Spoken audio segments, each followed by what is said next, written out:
Howdy ho, and good day, folks, shields and blokes. We're back playing some cheeky Nine Souls. Apologies for the wee bit of an absence I had. Obviously, it was my birthday and shit. And if you like had a gander at my social media, then you probably kind of know that it's been a bit of a weird week for me. So I went to London for my birthday, and you can probably tell. Sound like fucking Optimus Prime. I like contracted the bubonic plague or some shit. So I'm a little bit sniffly. It's not me doing crack. It's because I'm ill, potentially, maybe, probably, definitely. So yeah, apologies for any super fucking annoying tuberculosis sounding like background noises. That's gonna be present. And then yeah, so I got ill. Oh fucking hell! I did not know there was like a sleep mode, I guess. I have a lot to say, sorry. I don't know, I've had a shitload of uni work, because I have a few more weeks at uni, and then I'm off for Christmas.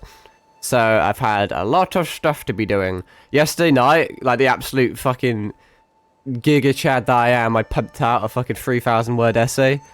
I think that's decent, but you know, it's pretty fucking time consuming.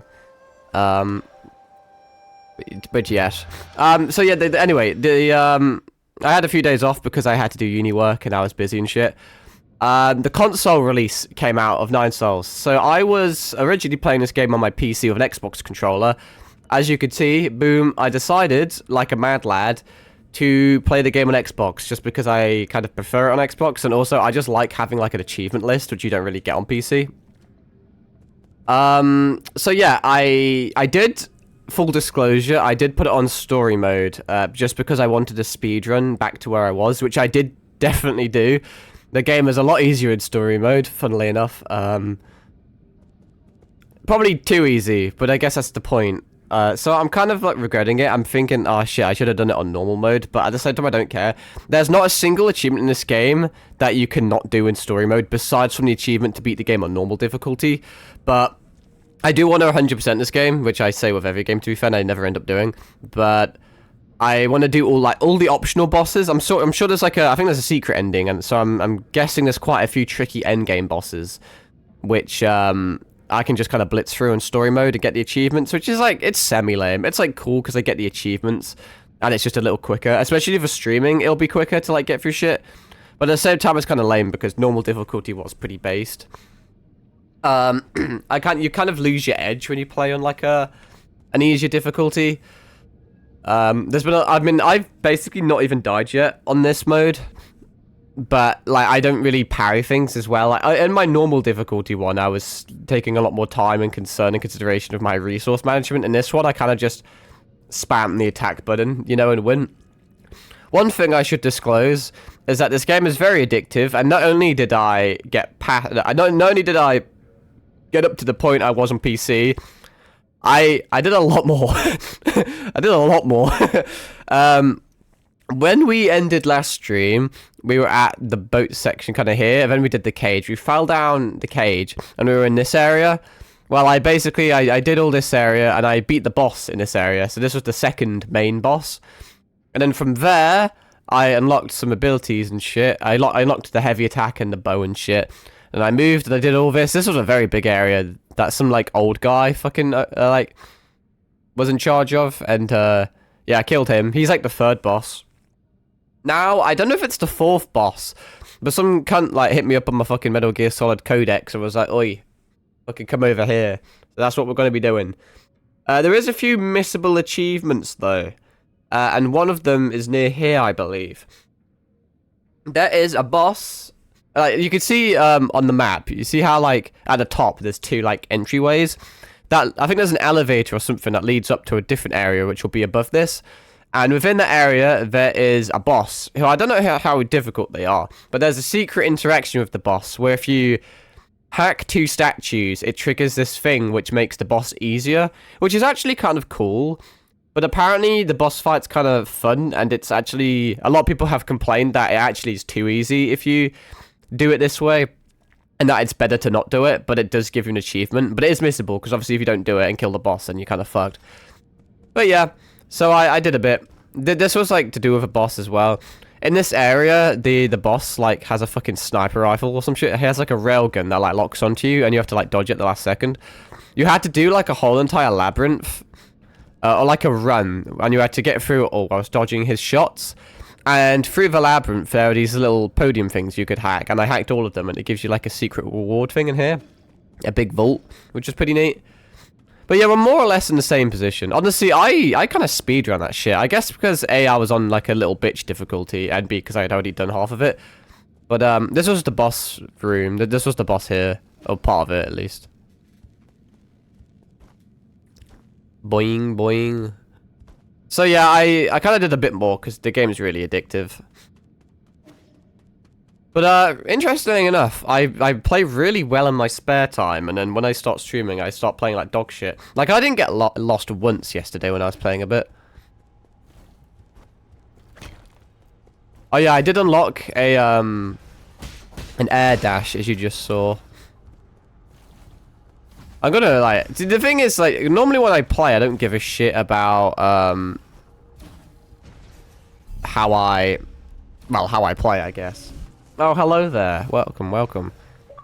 But, fuck off Xbox Awards. Ain't nobody give a shit. But, no, when you start streaming, you start, like, being a bit more cautious of how you play. But, yeah, we're just going over to the red triangle at the moment because some guy was challenging us. You didn't, like, you missed a bit, but didn't miss a lot. I guess you missed one area because I did that off stream. Which I probably shouldn't have done, but, like, oh well. I got a few new, like, upgrades and shit as well. Oh shit, I forgot about the laser beam. I forgot. But, I have, like, some new parry mechanics and some shit as well. Actually, I was just about to say, I never knew what this section was about. This was a section that I went past earlier. I thought there was some sort of puzzle or something. I don't know if I'm just up and fighting this guy. But this is some random Donny that was talking smack, basically. I think his name's Jai Kwan. And there he is. This isn't a dream, right? Seeing you in person again truly brings me joy. I was worried I might have scared you off. If it's a fight you want, let's get to it. Is he gonna, like, absolutely shit on me? I know there's some scripted things in this game, so... I like how you always cut to the chase. If you think about it, we're like two peas in a pod, aren't we? We both yearn for power and strength, and we both want to change the world on our own. We're also good at playing dirty. Don't equate me with you. This game looks so good, but it's expensive in my currency. Is it? That sucks. That's a shame. Yeah, I was originally playing the game on PC, then it came out on Xbox Game Pass. I recommend it though, because it's pretty sick. It's really underrated. It's definitely like the best indie game of the year, and it's a crime this game didn't get a Game of the Year nomination. But hey ho. Take it easy. You don't have to put up an act in front of me. Taking on the world all on your own can't be easy. Carrying the weight must be taxing, but don't worry, you've got me.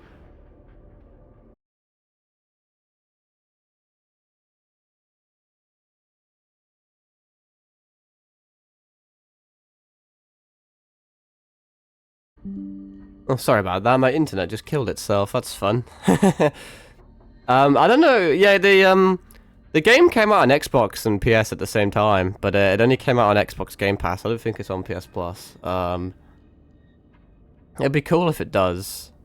You would have thought it would come out on PlayStation Plus instead of Xbox, because Xbox is just racist against anything Asian.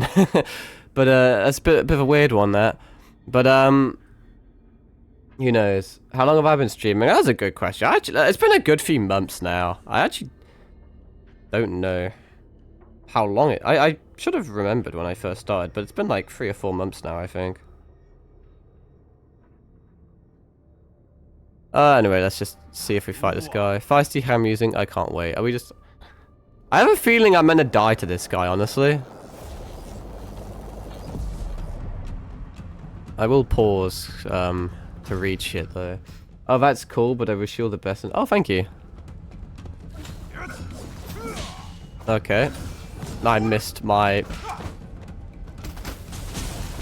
has a shield? Oh, what the fuck? That almost one-shot me? Oh, shit. Okay. No shield for you.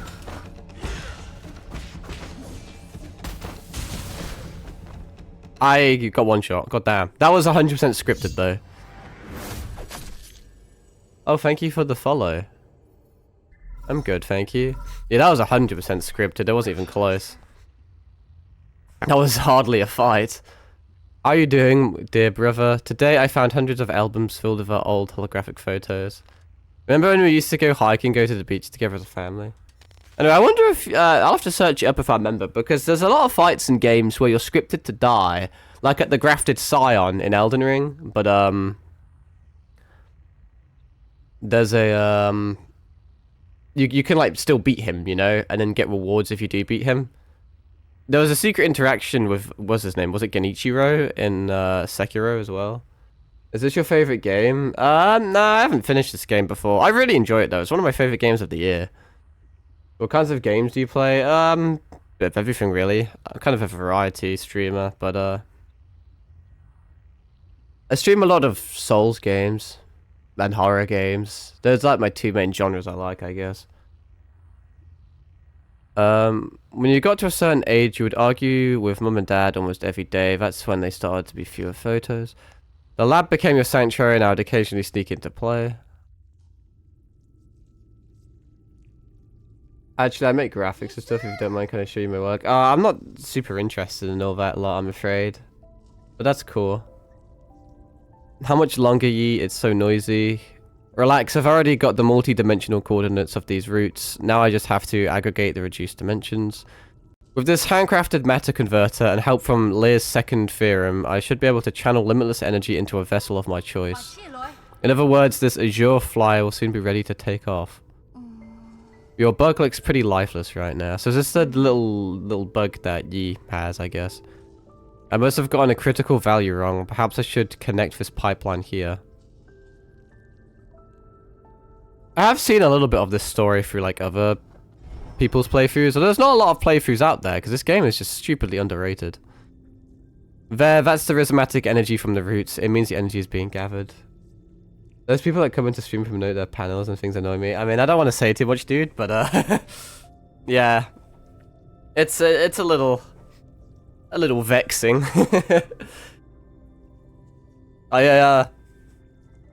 The art style is so adorable. Yeah, this game is it's definitely a hidden gem. I think because I really like Hollow Knight, and this game plays a lot like that, but the art style and the music is so good. And it's such a shame that, like, literally no one knows about this game. Like, if you just look at the views and shit, this has actually been one of my worst performing games. Like, out of everything I've ever posted in, like, social media and stuff, this gets, like, so little views compared, which I don't care about, because I want to stream it and play it anyway. But it really, like, puts into perspective, because I've played some... I mean, I've played a lot of good games, but I feel like, out of everything I've streamed, this is one of the best games I've ever streamed, and yet it just does the worst, which is really sad, because... I don't know why this game fell off. I guess it just didn't get much, like, in the way of advertising, because it's an indie game. They didn't have the resources to advertise anything. But, no, it deserves a lot more love, so I keep singing its praises in hopes that it does anything. Yeah, no, this game really deserves to be put on, like, a pedestal. I'm hoping in a few years it gets, like, a cult following or something. Because, honestly, this game deserves Indie Game of the Year. Like, it's not even close. It's, in my opinion, yeah, I think because it's an indie game, they put all of their time and effort and resources into making, like, a really good game, and they just didn't have anything in the way of advertising. Because this game came out, and literally no one knew it existed. I only knew it existed just because I randomly saw it one day, and I was like, oh, the thumbnail looks cool. I didn't even know what the game was about, and I clicked on the thumbnail, and I was like, oh, it's just Hollow Knight. Hopefully it takes a little Nightmares jump. Yeah, I could really do with something like that. Or even something like Shadow of the Colossus, a game that is just like... It was like underrated for like a fucking decade, and then suddenly it became super popular. A bit like Metal Gear Rising as well. That was a game, like, it's an older game that suddenly just went fucking massive on YouTube a few, like, years back, and it's still pretty big now. But, yeah, obviously, I did the first two bosses on PC, and then I replayed everything when it came to Xbox. So I've only been up to, like, the third boss, so I'm not even, like, super far into the game, but I have a lot of hours in it, and I'm really, really enjoying it. And it's just kind of, I don't know, it's just kind of a shame, Because I look at the Game Awards when I like vote and shit, and I look at games like Balatro, which I don't want to hate on that game, but it's kind of hard not to hate on it when it's literally just a game of poker that you have to spend money on. Like, poker is literally free. Like, card games are free, and yet you have to spend like 10 quid to fucking play poker. And it's like, yeah, it's like kind of fun, and like I can see there's potential there. But when you compare it to this game, where this game is just like its own universe built from the grounds up, and then Balatro is literally just, let's play poker, and then Balatro is probably going to get Indie Game of the Year, and then this game doesn't even get a nomination, it kind of fucking sucks. But anyway, that's enough of me rambling. Let's actually play the fucking game. That's the rhizomatic energy from the roots. It means the energy is being gathered. Are you talking about the... I think it's chi. I see it in my dreams sometimes. Hey, stop talking nonsense. Don't underestimate my experiment. Attempting this alone is a challenge even for most scholars of the Tiandao Council. This charging method was recently proposed by an authority in Azure Sand research, but it hasn't been proven yet. Rambles are fine. Thanks for responding though. Yeah, no, I like talking a lot, but one of my issues is that I talk too much and then I don't play the game. There's many times where like I'm going to end my stream and then I just sit there on the loading screen talking for half an hour. It annoys a few people, so it's hard to find the balance between talking and gaming, because I am incapable of doing both at the same time. She's really impressive, but too radical for the academics. They can't accept their old theories being overturned, so they're hesitant to acknowledge her work. She's visiting our village school next week to review for science fair. If I can prove her theory, I'll definitely stand out. Sounds pretty cool, but are you making a moth or a dragonfly? How should I know? It's the function that matters, not the form, right? Form matters a lot. You want people to look at it, don't you? Okay, if it flies and I add some scales, maybe it'll resemble a butterfly. A butterfly? Butterflies are my favorite. Yeah? Then once the experiment's done, I'll make it into a pretty butterfly just for you. Really? On one condition, you'll have to be my assistant. I'll need you to help me out and not distract me. No problem, that's awesome. I can't wait. How can I help? I'll cheer you on. How about that? These little, like, backstories are always interesting. And then there's... Yeah, bro, I love how dark this game can get. It's so... with its, like, cartoonish, like, cat furry art style, you just don't expect all the blood and gore in the game. It's so good. So this guy, like, it's a scripted fight where he absolutely shits on us and then, like, holds us prisoner or some shit. I'm really interested to see if you actually can beat him. The only issue is that his bombs basically one-shot you, but if like he has a shield and shit, you can break with the bow, so you can do a bit of damage if you know what you're doing. But I don't know.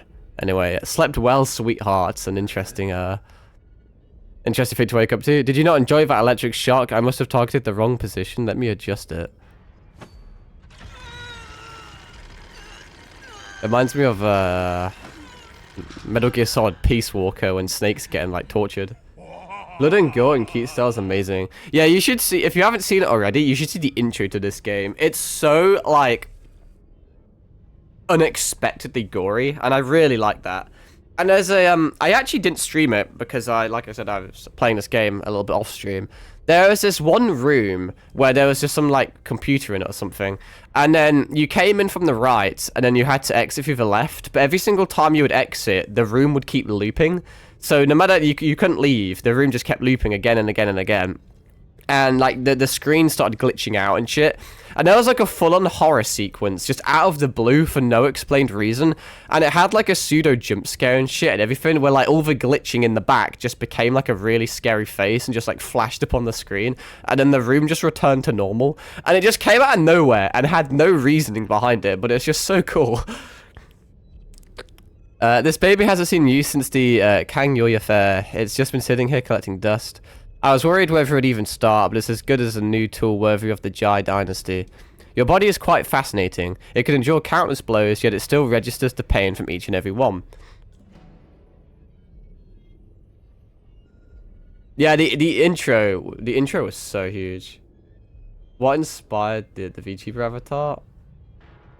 I mean, the intro in this game is just really fucking sick, but in terms of inspiration of my VTuber avatar, there's a few things behind it.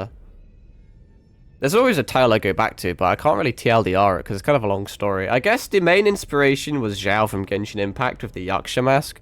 I always wanted a masked VTuber. I never really liked the idea of having like a human face, I guess. I don't know why, it always just felt catfishy to me. Because I know a lot of guys that use female avatars to try and get views, and that's not me.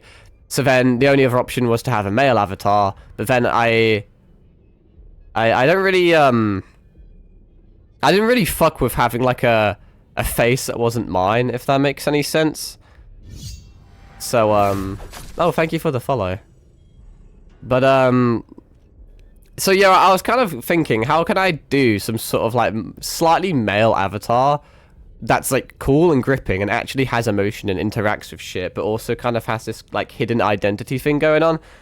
And Zhao is like one of my favorite characters from Genshin, and I really like his Yaksha mask transformation because it's like demonic, but it's also human enough to the point where you can have expression on it and it can like blink and move and shit. And so that was a big inspiration, at least in the mask section. But I wasn't like a super big fan of Zhao's clothing. It was like, it was relatively revealing and like a bit muscly and shit, which there's nothing wrong with that. But I've always kind of liked cloaks and like waistcoats and like long kind of just cloth-like things. So so the face is very much Zhao inspired, and the rest of the attire kind of comes from a lot of things. It's kind of gothic. It takes a little bit of inspiration from Dracula with like the collar and shit. But there's just a lot of like anime characters that have kind of like dark waistcoats that are kind of cool.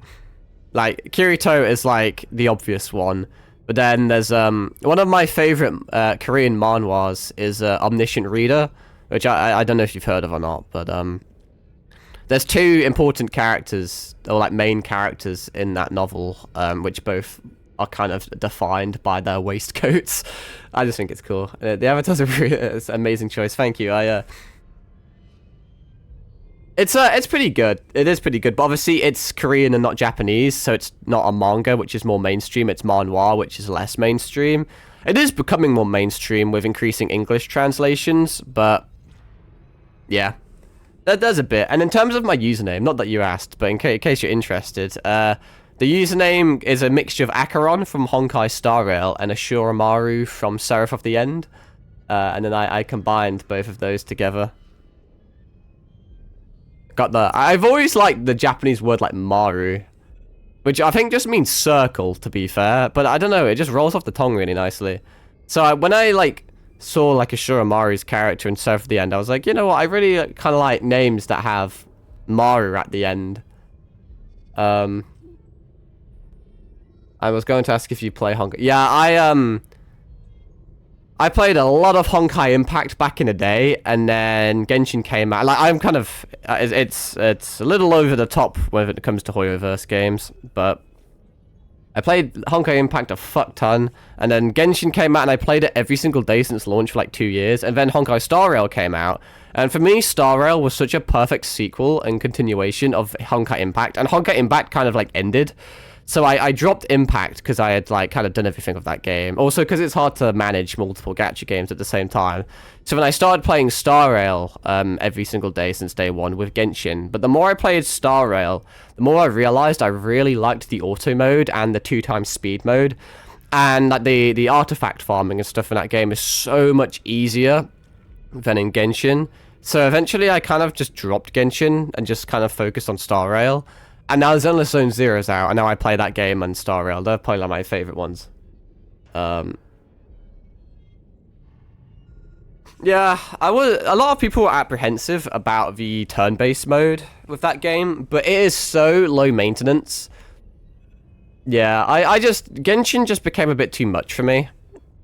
At least, like, if it was like the only game you played, or like the only gacha game you played, then fair enough, but I remember I kept taking break after break after break, and then one of the characters I really liked in that game was Arlecchino. It was a character that was leaked for a very long time, and every single day I played, I was like, man, I really want Arlecchino to come out, and then I ended up just dropping the game before she came out, and then when she did come out, I reinstalled the game, and I pulled for her, and I got her.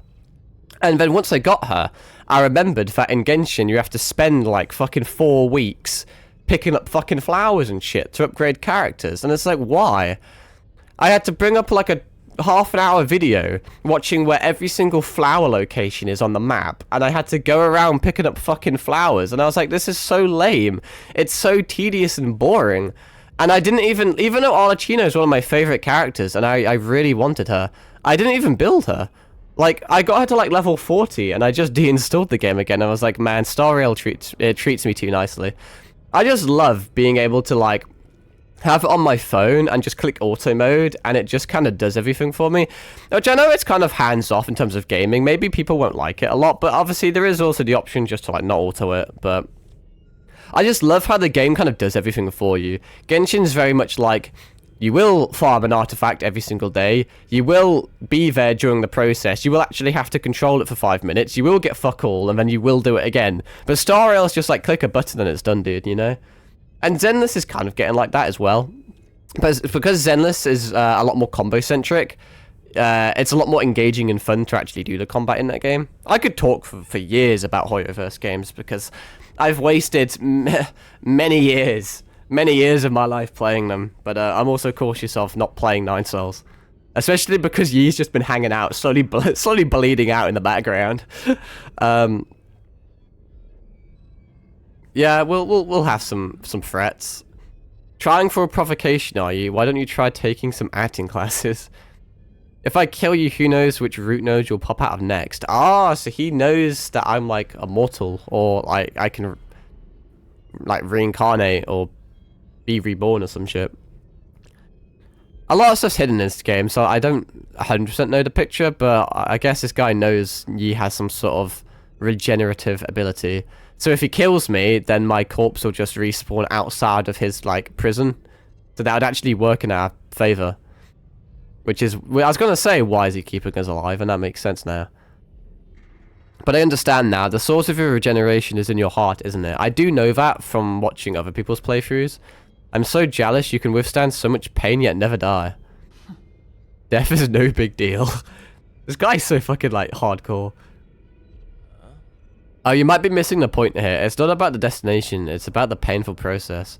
Those are great responsibility and granted hardships from heaven. One can only become a whole person after enduring mental and physical trials. You don't need to moan over this tiny bit of pain. Torture me all you want.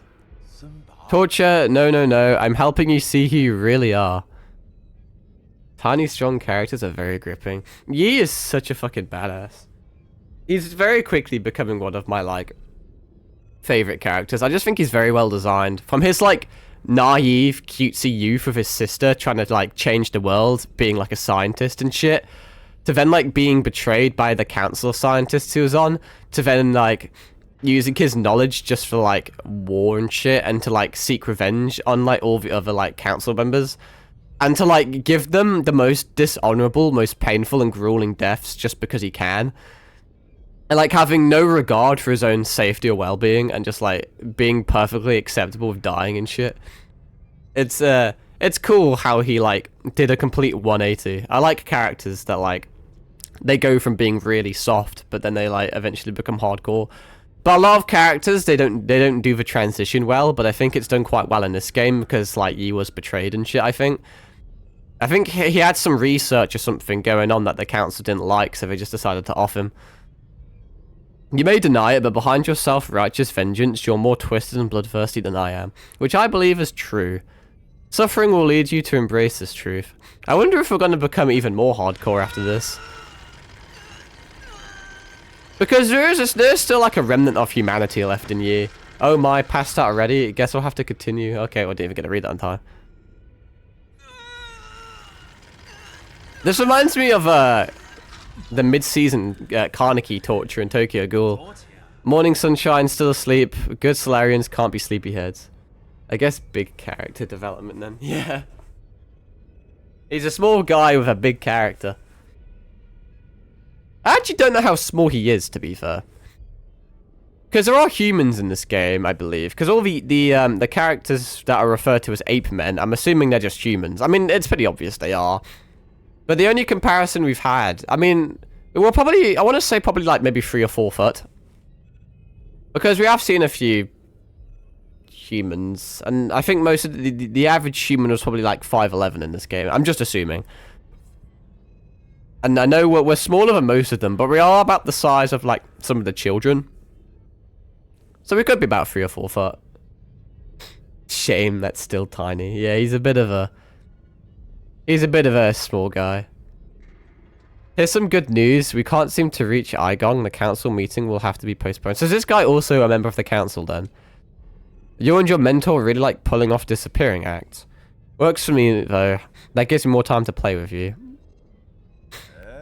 Hey, are you sulking? Anyways, guess where I just visited. I took a stroll around the 95th livestock pen. The look of terror on those 8 men faces was pure comedy. Life is fascinating, isn't it? Why would such a creature have such big brains for no good reason? 2 of these creatures seem to have slipped past me. What were their names again? Oh yeah, those guys. Those are the guys that we saved at the start of the game. Although he didn't do their names properly. Don't you dare. He'd like deliberately mispronounce them. Oh, judging by your reaction, you must have squirreled them away along with that missing Kwafu. But don't you worry, I'm planning a reunion for you all very soon. I can't tell if this guy has ulterior motives or is just a dickhead. He seems to want to hurt you. He's trying to like threaten our fucking... the ones we care about and shit, but... never mind, the 8 men needs to be harvested as soon as possible. You bastard. What's wrong? What emotions are you feeling right now? Helplessness, despair, and rage, perhaps?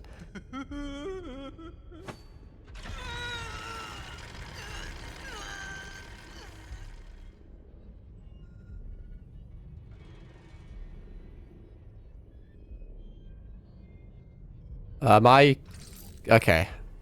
This is still like a cutscene, I guess. We're hacking our little butterfly. He's probably going to get us out of this. I think I've seen what happens next. We get like severely injured and we're like incapable of fighting. Beneficial dickhead. Yeah, I guess it's kind of a double-edged sword. Because he seems to be well aware he can't technically kill us. Like, if he kills us, we'll just respawn in like a different area. So he knows that he can't really do that. So what he can really do is mentally break us. Which may be smart. Because all the other council members keep trying to physically break us to no avail. Because we'll just keep... every single time they hurt our body, we'll just regen and come back after them. But if he mentally breaks us, we can't really regenerate from that. If we lose our will to fight, then he basically, like... we won't come after him. My lord, where are you? I can't find your nymph. Abacus, help me find a way out. Abacus? You, prison signal interfering. Damn it. Use your nymph to unlock. Be careful. So I'm pretty sure this is like a stealth section like I was on about. Because we've lost most of our health. And you can see that he's a little worse for wear. Oh, that's so cool. He can't dodge. When you dodge, he falls over. And when you jump, he almost kind of falls over as well. God, that's such a cool detail. It is pretty cute. I can still melee, to be fair, but it's a lot slower than it used to be. That's such a cool detail. So we can hack that way. But I kind of... let's see if there's anything... oh, I can hack this, but that's kind of useless for me right now, I think.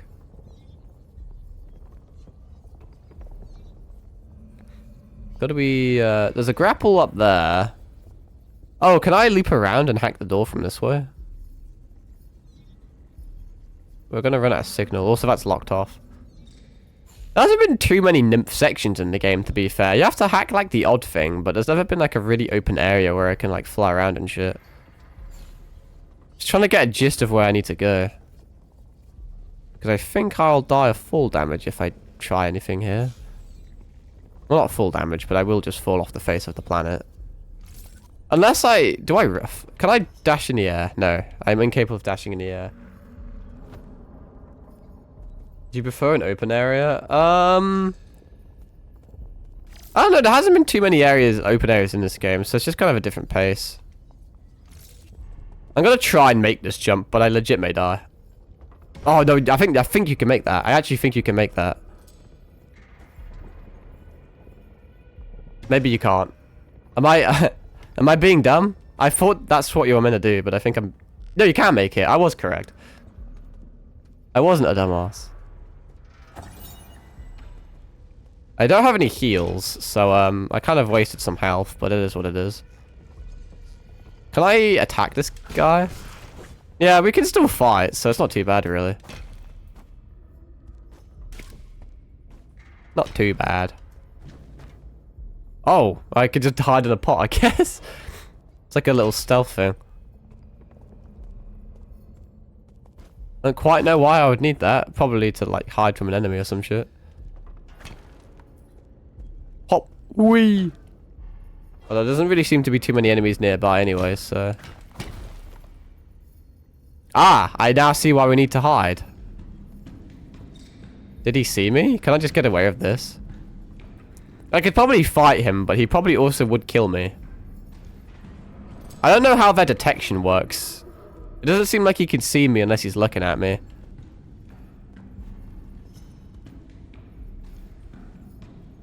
There's a guy there. I can probably take him out unless I'm trash.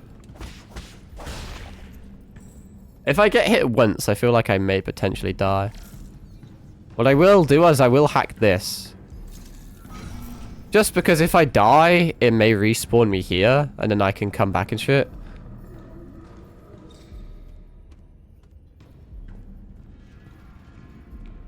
Maybe I should do a bit of scouting to see where the enemies are. Can I... Shit. I tried to dodge.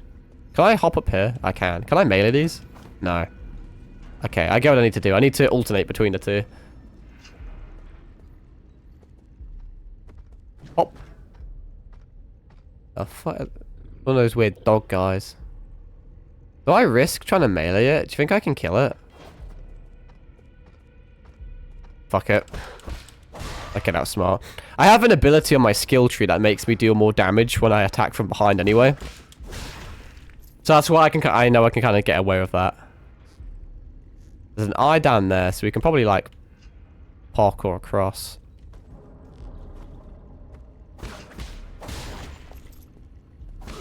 I feel so sneaky. This is the first proper, like, stealth section in the game. It's actually kind of cool.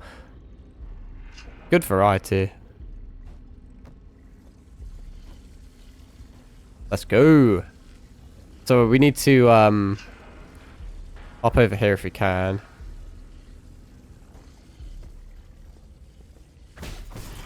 Okay, he's dead. Let's put... How far are you into the game? I have no idea.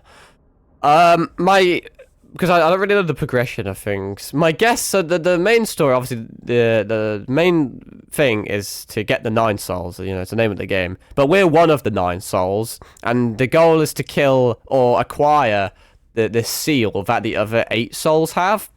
So if I was to have an educated guess, I'm assuming there's 8 main bosses, and you have to go from boss to boss, killing them or claiming their seal to reach the end. I have done 3 bosses. I've got the first 3 seals. So I'm absolute maximum. I would take a guess and say we're halfway through the game.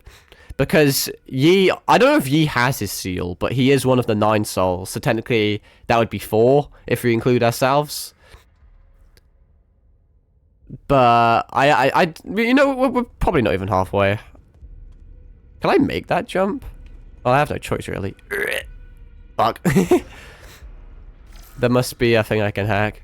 There is, in fact, a thing I can hack. Okay, are there, like, side quests? I think they're kind... Yeah, there kind of is, yeah. But they're a bit like Souls games, where they're quite hidden. It's not like it gives you, like, a quest objective, but... There was a guy... There was a merchant that was in this red section here, and he was basically on about how he has a brother on this side. But you see the bridge in between these? This bridge didn't used to exist. It may have actually been these 2 areas. But there was a bridge, basically, and if you talk to him enough, he says he'll reward you for, like, going out of your way to activate the bridge, because then you can cross. So that was technically a side quest, because you didn't have to do it. It was optional, and he gave you a reward for it. And what was interesting is that it turns out his brother was actually one of the bosses, and you just kind of straight up kill him. And then he kind of explains that, oh, yeah, you kind of just killed my brother. So it was kind of cool. But there's quite a few optional things in this game, I believe. Actually, where are we on the map? We're in prison. There's well, I mean, if you look at the achievement lists, there is an achievement. Yeah, defeat every optional mini boss. So you know, there's like quite a lot of awards for doing optional shit. There's a few missable things, but there's not a lot, thankfully.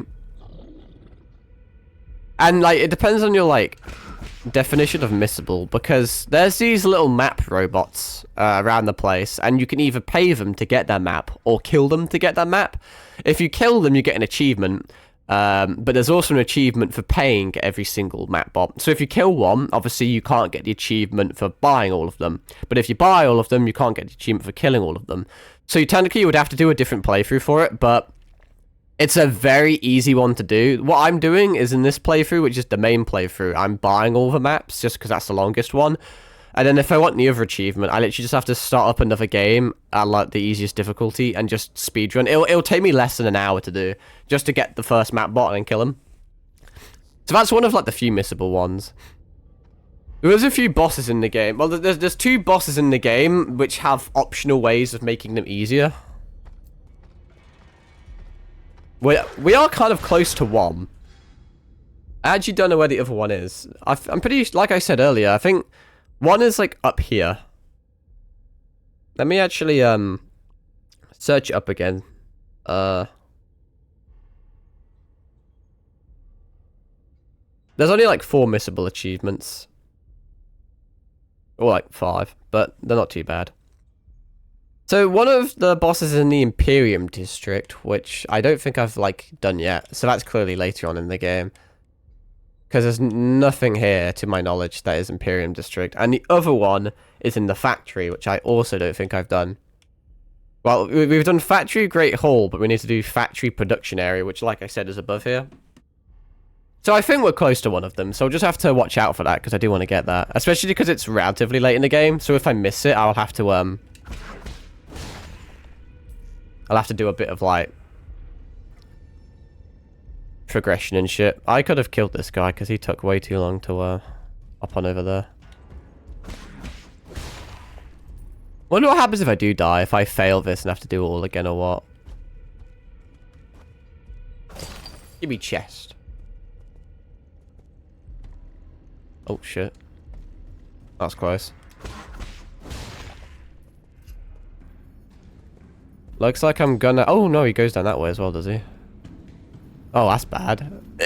Please make it. Oh my god, that's lucky.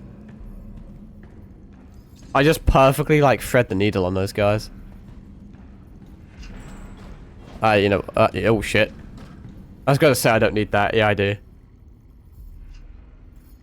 If I was at full health, I could probably easily take them, but... Is this just an No, this is a, Is this relevant? This is just like a shortcut back to where I already went, isn't it? I think so. Let's see if we can wait for the guy on the left to, Do you stream randomly? Kind of. Because I work and I go to university, I don't have a lot of spare time. I try to stream as, like, often as I can, but I don't really have a schedule. Oh, he goes up the stairs as well, don't you? So it is pretty random. I don't want it to be random, but I can't really do too much about it, because...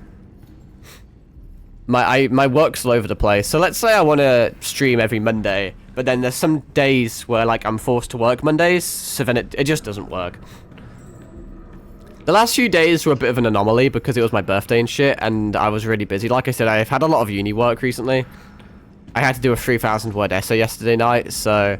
And unfortunately, I have to prioritize work over streaming. So I wasn't able to stream for a few days, but... I try and stream daily when I can, but, oh, thank you. Yeah, I'm 21 now, I'm old. Anyway, I think I get this guy's pathing. Oh, fuck me. No, I don't. No, I don't. Is that bad? Am I dead? Yes, no. Yeah, I am. Yes, I am. Leave me alone. Man. I study history. Oh, it does reset you here, but I'm assuming I still have all this unlocked. Ah, I get it, I get it. It's smart. Poor little guy, yeah, he got beat up. Oh, I lost all my coins, though. I'm gonna have to try and pick those up. But I can I'm already back because the I activated that little rope. Yeah, I quite like history. I did the same thing again. I can't like get over him, is the issue. You're kind of designed to eat shit's the issue. Which, as you can see, I am doing copious amounts of. Run, you run! Yeah. Oh, fuck me. I can't use my talisman! It's a miracle I'm alive, honestly. Rest in peace. I cannot get the timing on that guy, I guess. The issue is I probably shouldn't have run, because now I have to reclaim all my souls and they're really far away. But I like how wacky history can be. I have to do 2 modules at the moment. I have to do a module that's just called Blood and Brutality, and another one that is just the Vikings. And what I really like about the Vikings is the Norse mythology, because it's just really nerdy. Because like, a lot of people think history is just like world wars and like geopolitics and really boring shit, but like you can do a whole entire degree about witchcraft at my university, which I think really puts into perspective how like superstitious and supernatural and just kind of like cool and wacky you can get with it. Probably could have gone then, honestly. You like to yap. Oh, cool. Yeah, so, because I love Norse mythology so much, just because of, like, it's just cool, and there's just a lot of fiction to do with it. And, like, you know, the God of War games went into Norse mythology and shit as well, so, I have to do a presentation soon as well. And because it's all related to do with Vikings and shit, I'm literally just allowed to yap about Norse mythology, which I love doing, because it feels less like work to me, and it's actually stuff I'm interested in. Am I going to regret doing this? Oh, that was close. Best of luck with that, thanks. Normally I'm not a big fan of presentations, but it'll be okay because I'm quite passionate about like mythology and shit. I just get to nerd out about all sorts of crap. With a... Does that activate an alarm? Oh, it does. Fuck, I didn't realize. I didn't realize. Give me my shit. I need my gold. I need my gold.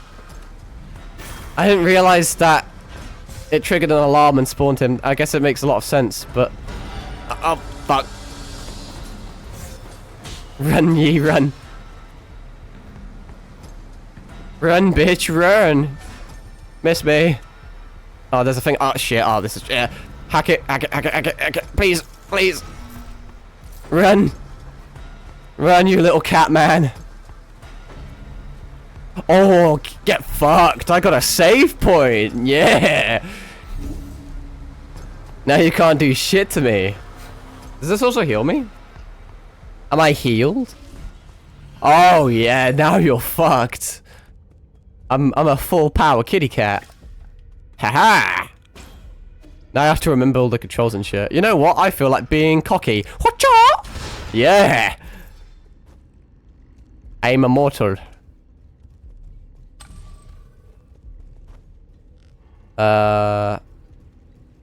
This just seems a little easy now, though, because I can just fight them all. Like, I don't care about being all that stealthy. I mean, I'll do it anyway, because stealth's, like, fun. But, I mean, I'm a bouncy guy. Whoop! Oh, yeah, it missed me. I will try and, like, explore everything, because this is a pretty cool area. I want to make sure I get all the secrets that I can. Let me down. That was close. Almost triggered an alarm.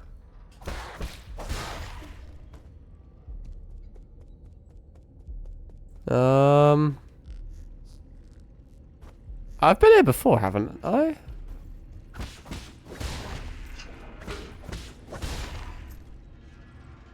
I don't know if I have been here before. You wouldn't think I would have. I don't think I can kill these guys is the only issue. I could probably just fight in all honesty though.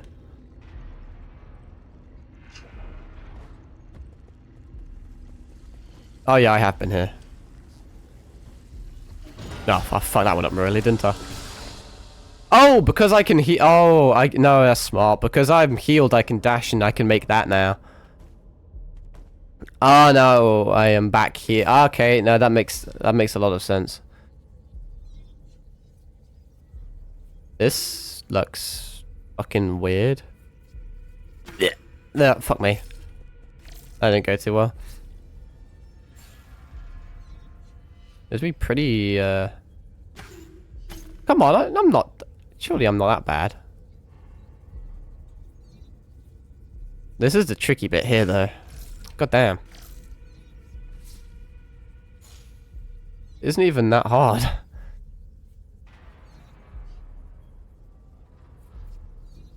Ah, oh, could have potentially have made it there. No, bro, that is actually really fucking tricky. You have to thread the needle perfectly to get through there. Oh, I could have made that, and now I've already took damage. I think it actually heals over time, though, to be fair, so maybe I should just be patient.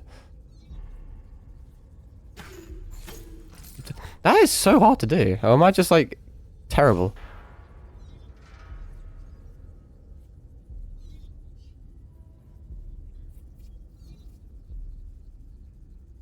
You can just stand in the middle here. Jesus Christ, dude. Like, you have to be, like, millimeter perfect on that. I'm assuming I have to do it. It is possible, right? Because sometimes the puzzles require separate steps in order to make them solvable. I think I'm just awful. It should be doable. It is doable. I'm just fucking awful. I think I need to be patient. I've got to try it a different way. I don't think you're meant to make it in one step. You're meant to make it in two. So let's try that. I probably could have gone then. This is going to be hard to do. Really, really hard to do. Oh, yeah, you're on meant to do all this. I was just complicating things. It was easier than I thought. I was just silly. And now we can go this way. Whee! Hop. Ooh, is it? Wait, this is just for a chest? Oh, I thought this was the right way to go. Oh. Well then, that's okay. There's a few other things I can explore anyway. I love his outfit. Yeah, I really like his drip. Like, part of me wants to wear that type of shit, you know?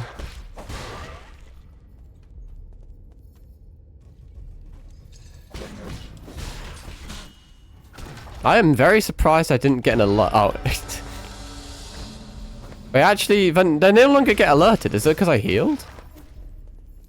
Oh, I can kind of... Oh, fair enough. I mean, that's still kind of... That still zaps you, but it doesn't... Doesn't, like, set off an alarm. We need to get up there somehow, I think. Okay, we can just run around and just kill everything then. Which is kind of what I was doing anyway, but... Can't really make... Okay, if we, Yeah, because you require your dash to do this, so you needed to heal yourself to do this. Wait, no, I thought that was a chest, but it's not.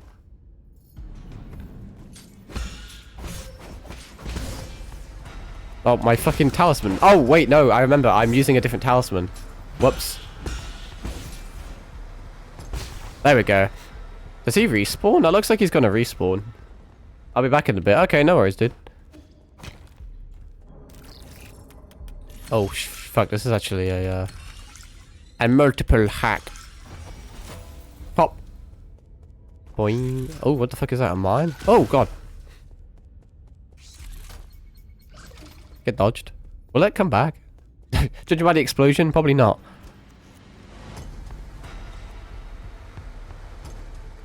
Ah, haha. I almost thought there was nothing here. Boing, boing. Don't tell me this is just more collectibles. I mean, I'll take it, but... No, okay. I have a way of just never going the correct way and always going the secret ways. Oh, golly, I'm a little bit under the weather. I don't even need any of this, but I'll take it anyway, because destroying shit's cool. That's presumably just, a very long one. That's back to where we just were. I mean, that makes sense, but good to get your bearings. I was just about to say, surely there's a boss soon. Why else would it heal me? Kangi. Where? Okay. Oh, are you just a guy that spawns enemies?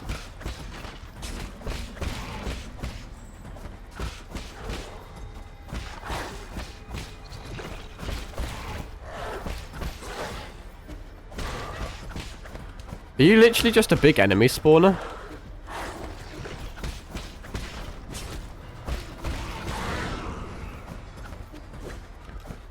Oh, fuck me.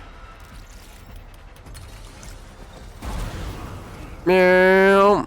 Okay, I can only hack one a phase. That's cool though. It's a cool design. Sure, is there more to it? Oh, yeah, there definitely is.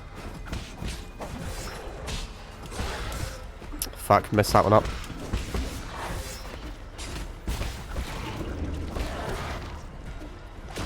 Ow, I did not... What the fuck is that? That's new.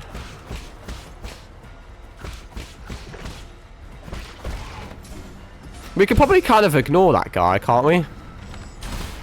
Or I could just one-shot him with the bow. I underestimate how, like, strong the bow is, honestly.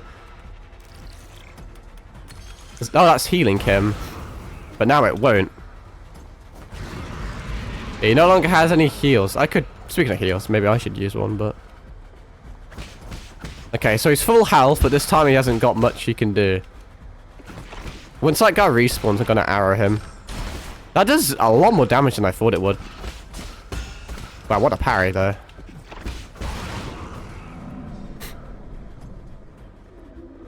Please kill me. Oh, he actually did say that.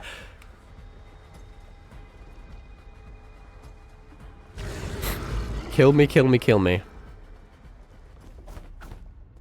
I'm fucking trying to, buddy. Trust me. I don't know how to. Oh, I figured out how to. I don't know. Oh shit, I'm gonna fucking like cut his head off. That is so cool. And graphic as shit, which is awesome. Noble ring. I got an achievement for it, so that's cool. I guess you had to do that then. There was no choice in that. A ring left by Kangoy. Oh, you can just sell it for like money. Fair. Boop, boop, boop. I like the hacking in this game as well. It's pretty simplistic, but cool. I guess that was technically like the 4th main area. And it had an achievement boss, but it wasn't like... I mean, it was a main boss, but not like a super big story boss, I don't think. Let's heal because I can. Also because this area looks scary. Look at that, it's a new enemy. It's like a sniper enemy. I'm interested to see if I can parry his shit, but... don't think we're going to get an opportunity to test that. I don't have a way of dealing with those guys right now.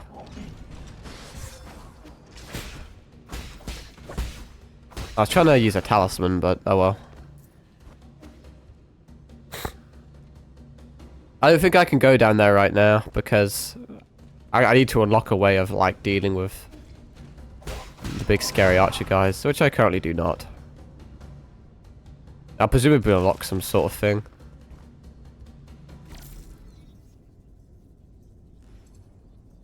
Oh shit. Ow, fuck. I only just noticed that he was targeting me with that. I don't think that's parryable, funnily enough. So we're gonna have to move a little bit quick.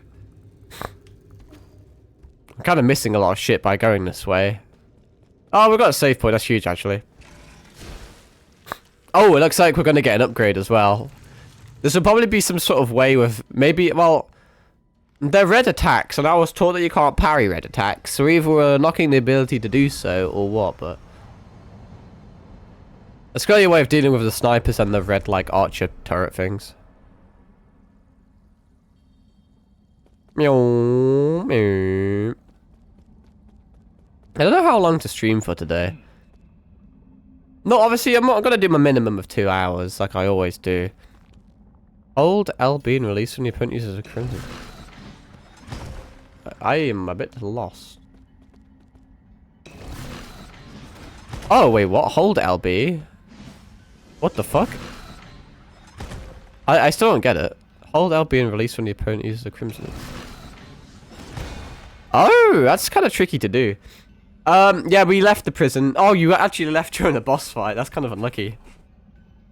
There was this big dog thing chained up, and it kept spawning enemies out of its mouth, and it had these 2 generators next to it, which healed it. So you had to get it half health, and then you had to hack a generator to stop it from healing. And then it would go back to full health because of the other generator. Then you went half health again, hacked it, and then he had no more generators. And then you just killed him, and then you could activate this, like, execution mode, and this guillotine comes down and cuts his head off, and it was really cool.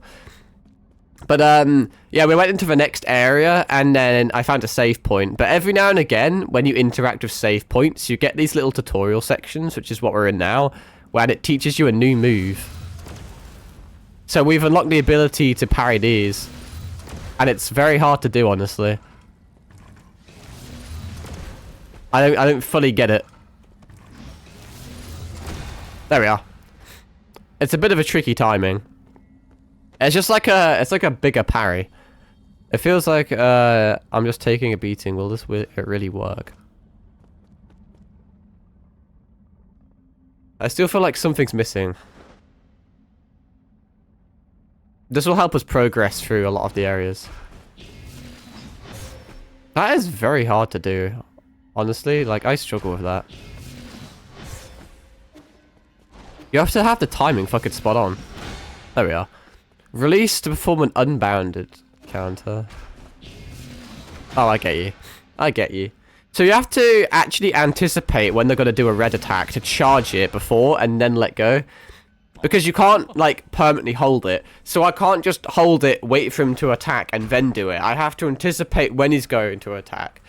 And then I have to very quickly charge it, and then I have to also let it go whilst it's charged before the attack actually hits. So it's slightly different from the parry, where I can just kind of preemptively just, like, tap it. The second they, like, start flashing red, I have to be on the ball, and I have to hit that. And that's a pretty interesting gameplay mechanic, though.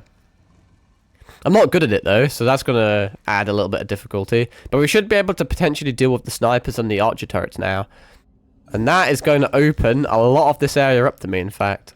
I can go... I don't think there's anything across this way. You never know if there's secrets. Okay, let's see if we can do it. There we are. I think it's better when games have hard mechanics. Yeah, that's true. Keeps me on my toes. Oh, he missed. I was going to do a sick parry. Watch me fuck it up.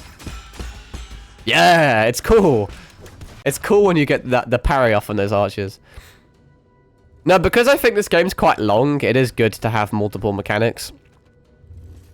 We've actually, when you think about it, we've unlocked a lot since, like, starting.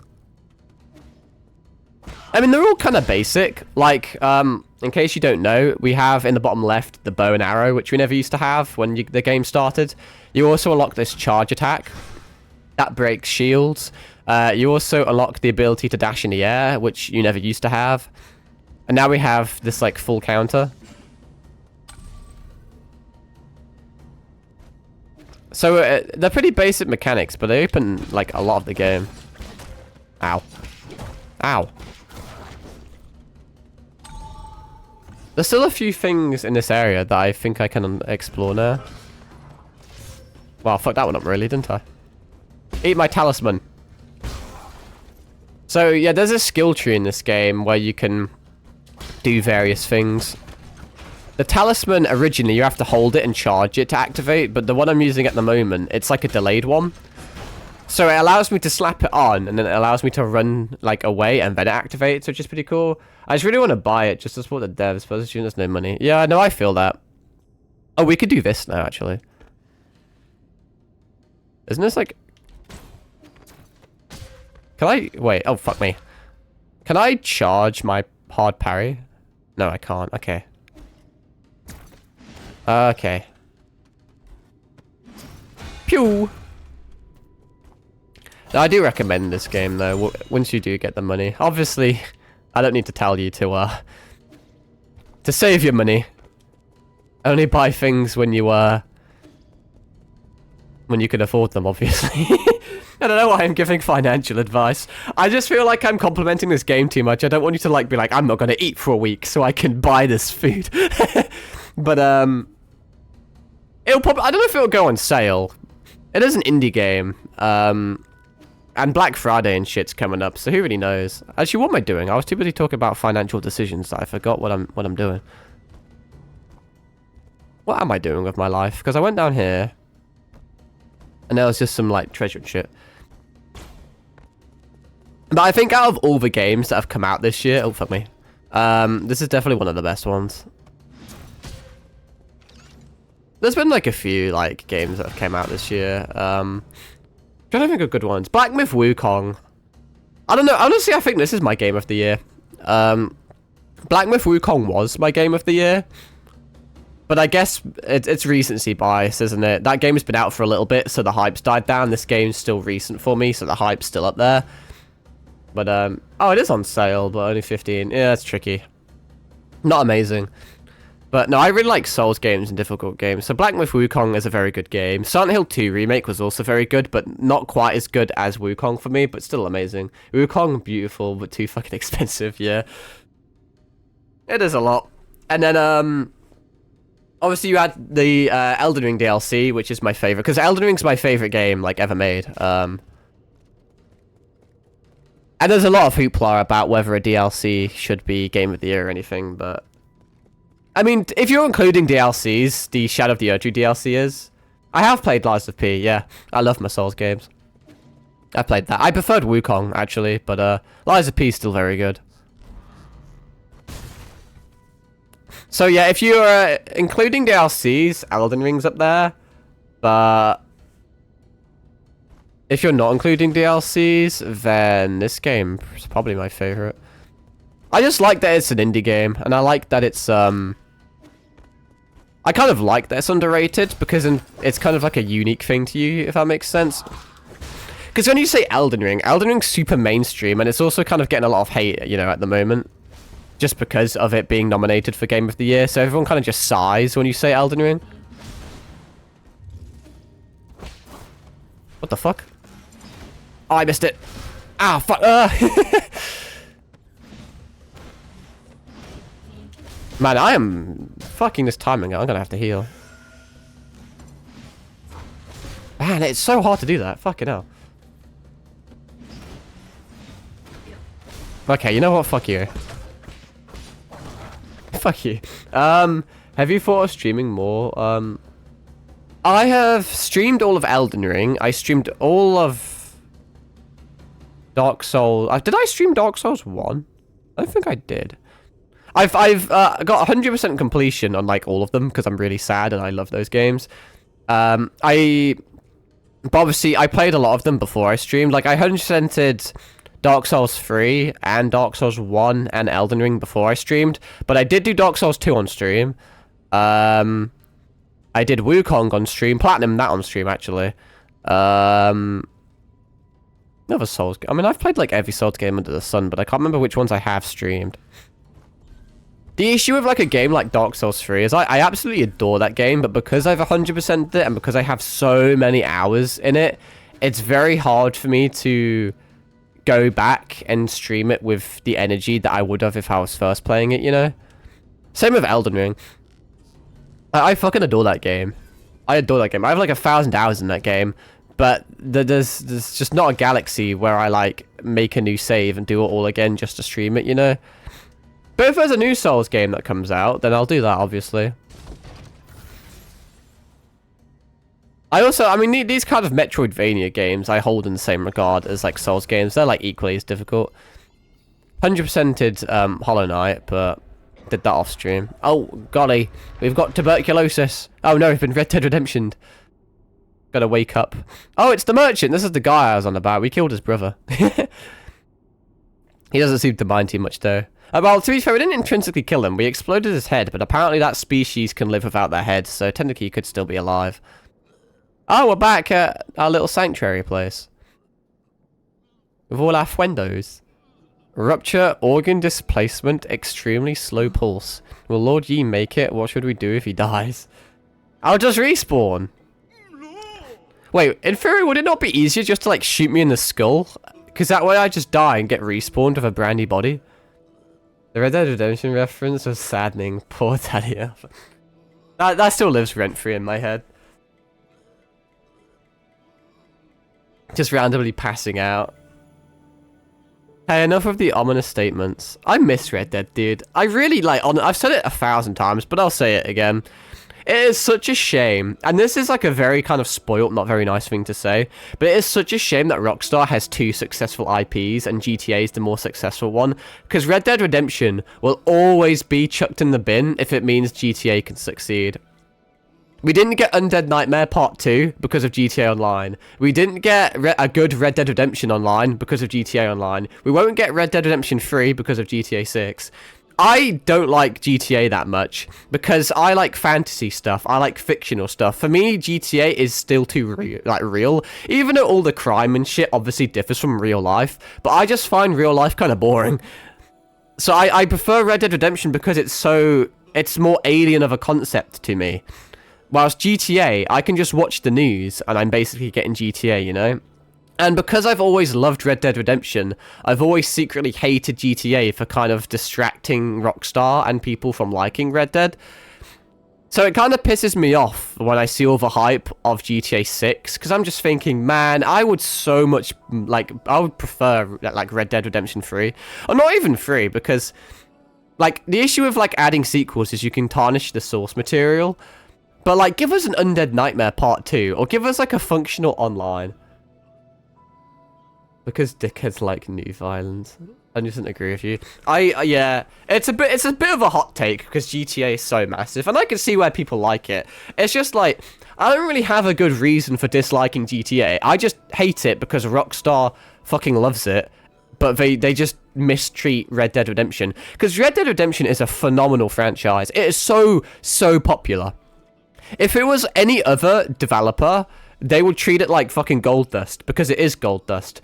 But because GTA is such an absolute titan in the gaming like space, even a game like Red Dead Redemption just pales in comparison for it.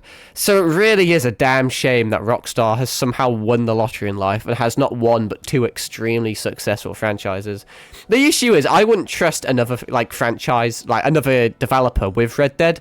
So it's not like I can say give Red Dead Redemption to like, I don't fucking know, like From Software or something.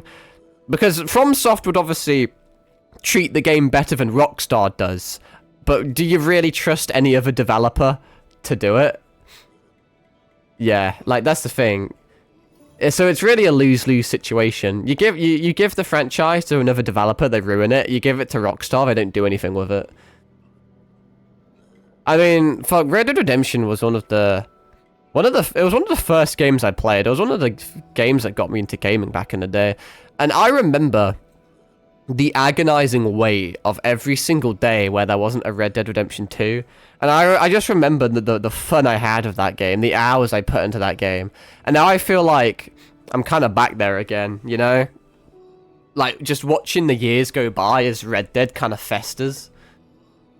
As the online just isn't very good. It hasn't got, like, it's good, but like if you look at how GTA Online has been going, it's been thriving for years, and you think, man. And then I look at all the DLCs and expansions and shit they could do with that game, and then it's just like, that's not happening, and then it's like, I don't know. Anyway, let's see what fucking Ryu's saying over here. If he dies, I'll take over this place and transform it into a mausoleum.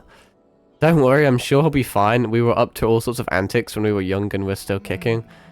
If he does die, I'll take his Fangshi robe. Yeah, even Kwafu likes the drip. I rate it, the drip goes hard. Why? It won't even fit. Yee, thank heavens. How do you feel? Can you see clearly? I'm fine. Yeah, you look fine, buddy. My lord, your body needs to recover. Please lay down. Nah, fuck that. I'm the main character. I still think killing ourselves would heal our body though, would it not? Get out of my way. I need to... Fat shaming's crazy. Bro, you should have seen it earlier. When you first meet Kwafu, the first thing he calls him... Oh, what does he say? Oh, fuck. He says something so funny. Oh, he calls him Calorie Crusher. That's what he says. Yi just walks up to him and he's like, yeah, what's up, Calorie Crusher? It kind of looks like... Fuck, what's his face? Oh, fuck, I forgot now. It'll come back to me eventually. Jesus. Yeah, you know what? We'll go with that. Get some rest already, tough guy. Now, here's what I don't understand. How did he manage to get back here in this sorry condition?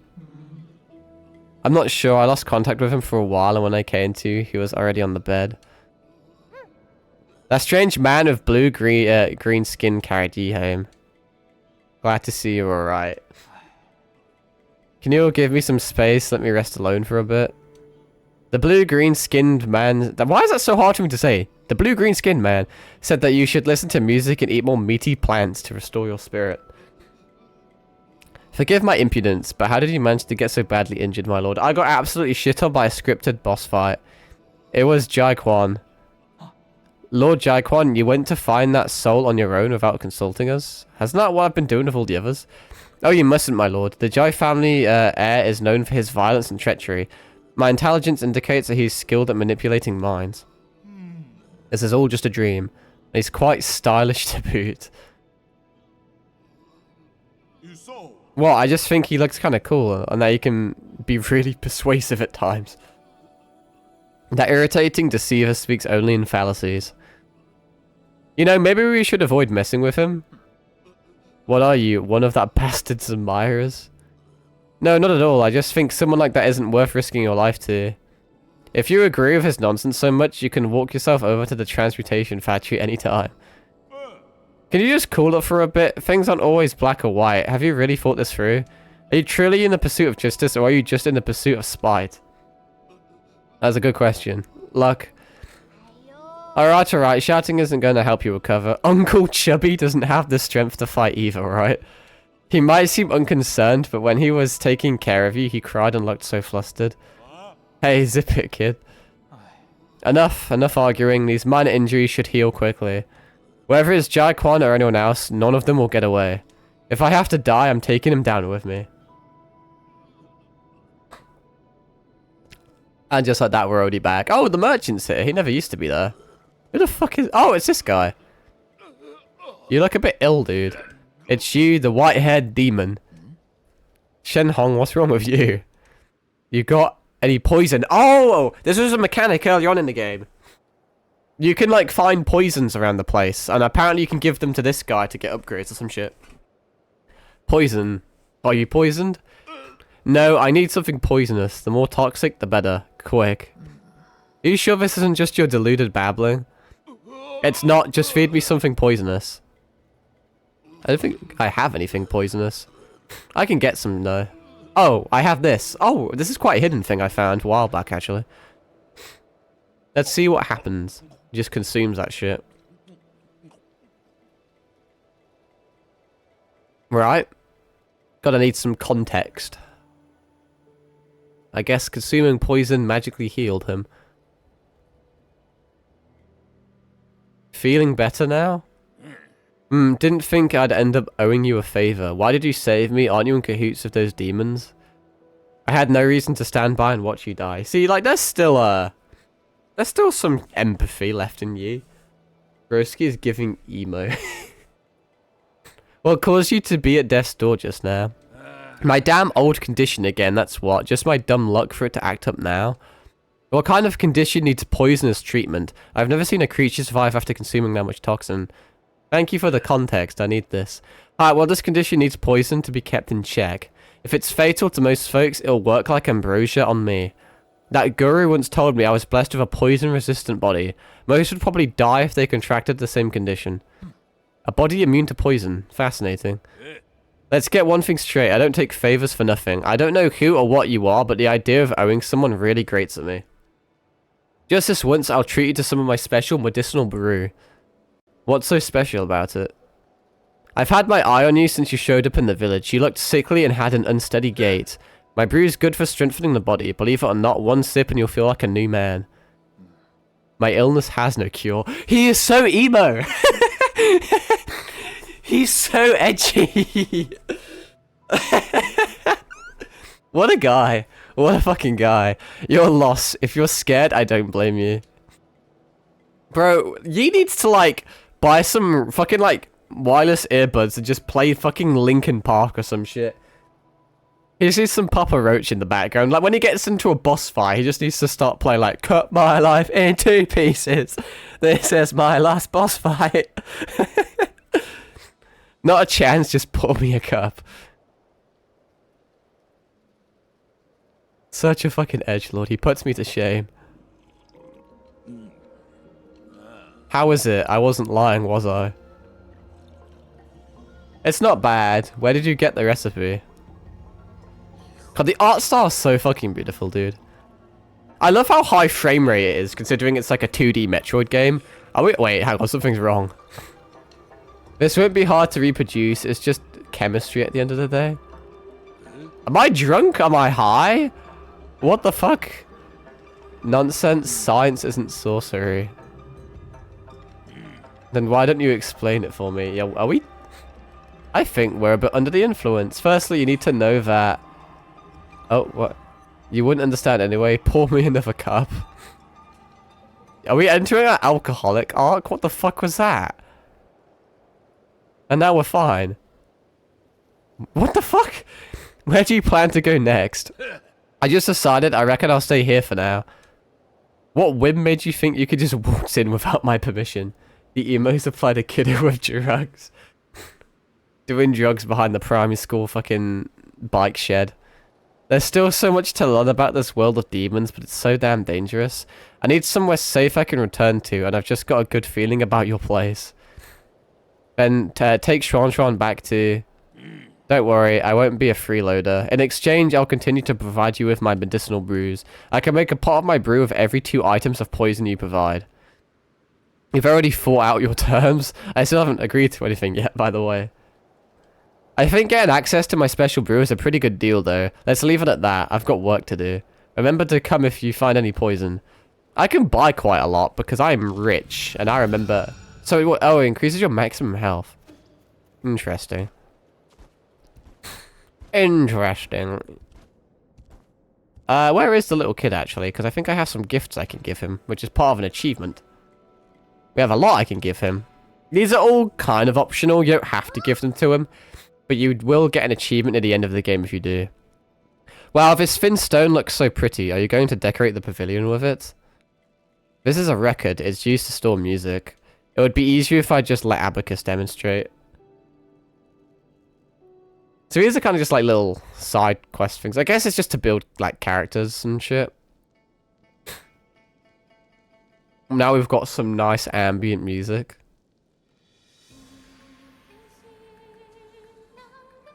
Oh shit, we've got lyrics and everything.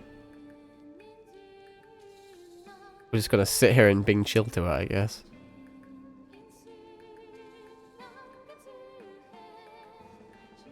I kind of fuck with it.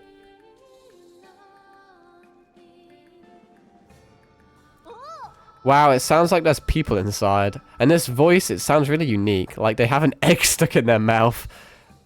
I know this song.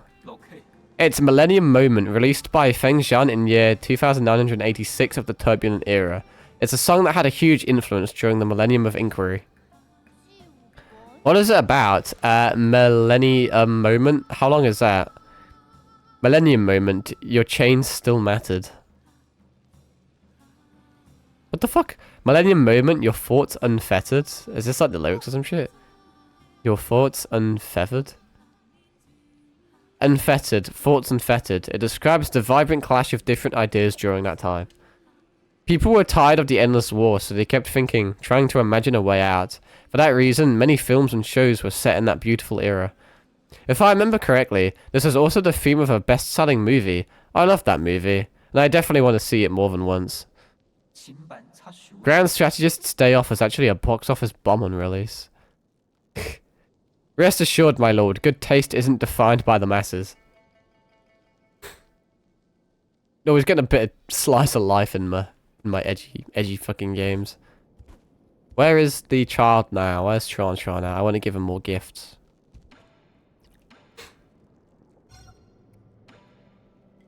You just kind of randomly get these throughout the game. Want to see? It's a painting I found in an ancient temple. A painting? Sure, I know where we can hang it. It's kind of cool how over like the process of the game, your kind of hub area kind of gets decorated with various things you find. Should I be looking at this person or this tree? I'm not sure, but that person is probably the Kunlun Immortal.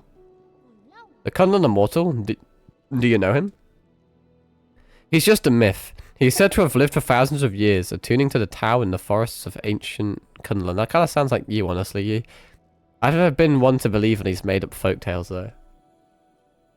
Yeah, it's kind of a cool detail. But it is also optional, so if you don't like the kind of character building slice of life stuff, I guess you can skip it, which is neat. It's not like it forces it down your throat, but I'll do it. Even if the Immortal is fake, the person who painted this is super talented.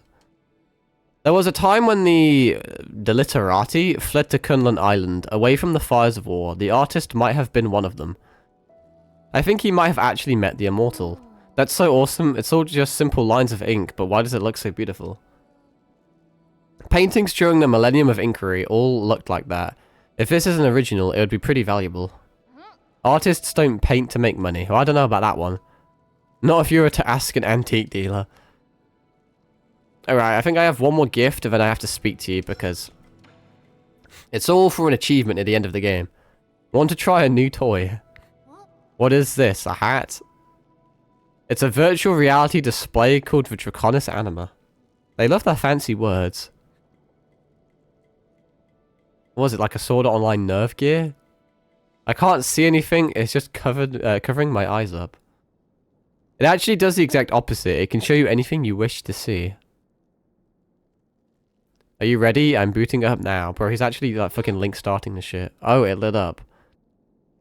This is just a byproduct from Soulscape development. It never made it onto the market. Bro, it's literally just the Apple Vision Pro. How do I play? It feels like it's just covering my eyes. Relax. Picture in your mind where you want to be or who you want to meet. And the background should change.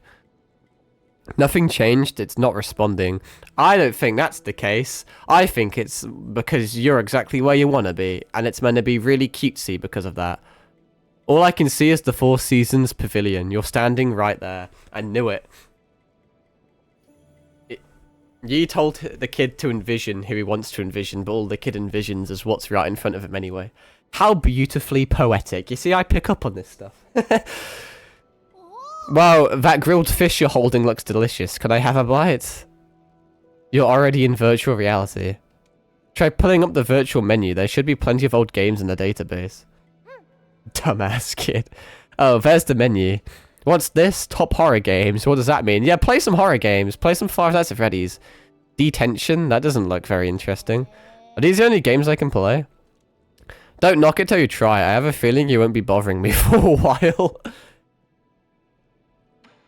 Alright, let's talk to you quick. I know you don't want to tell me what you're doing out there, Yi. But if you're going to do something really dangerous, something that might get you seriously injured, could you at least say something? It was just an accident. I won't lose next time. Everyone is so emo. They really are, aren't they? That blue-green uncle saved you. I don't think he's a bad guy. Did it surprise or scare you? I'm used to it. You all look really different to me. For all I know, that might be what everyone in your hometown looks like. You have a point. One thing I will say, like, I don't really like hyper-analyzing games, but obviously this game is very Hollow Knight in its combat and shit, but where it's not very Hollow Knight is the fact that it has such a big story to tell. And I'll lay down some groundwork in case you don't know, but obviously Shran is human, I'm guessing. And this is based in the very, very, very far future, where the race years is called like a Solarian, I believe, which is like a... Would you recommend Hollow Knight? Yeah, I would. It can be kind of difficult. It could take a good few hours to properly understand what you're doing, and it may make you pretty angry and you may want to rage, but at some point in that game, everything kind of just clicks. It took me like 7 or 8 hours of kind of just pure agony of just getting shit on, and then just everything just kind of clicked together, and it was kind of like the prophecy is true moment, and then like the game just became really fun because I knew what I was doing. I reckon you could stream it. It's not a bad idea.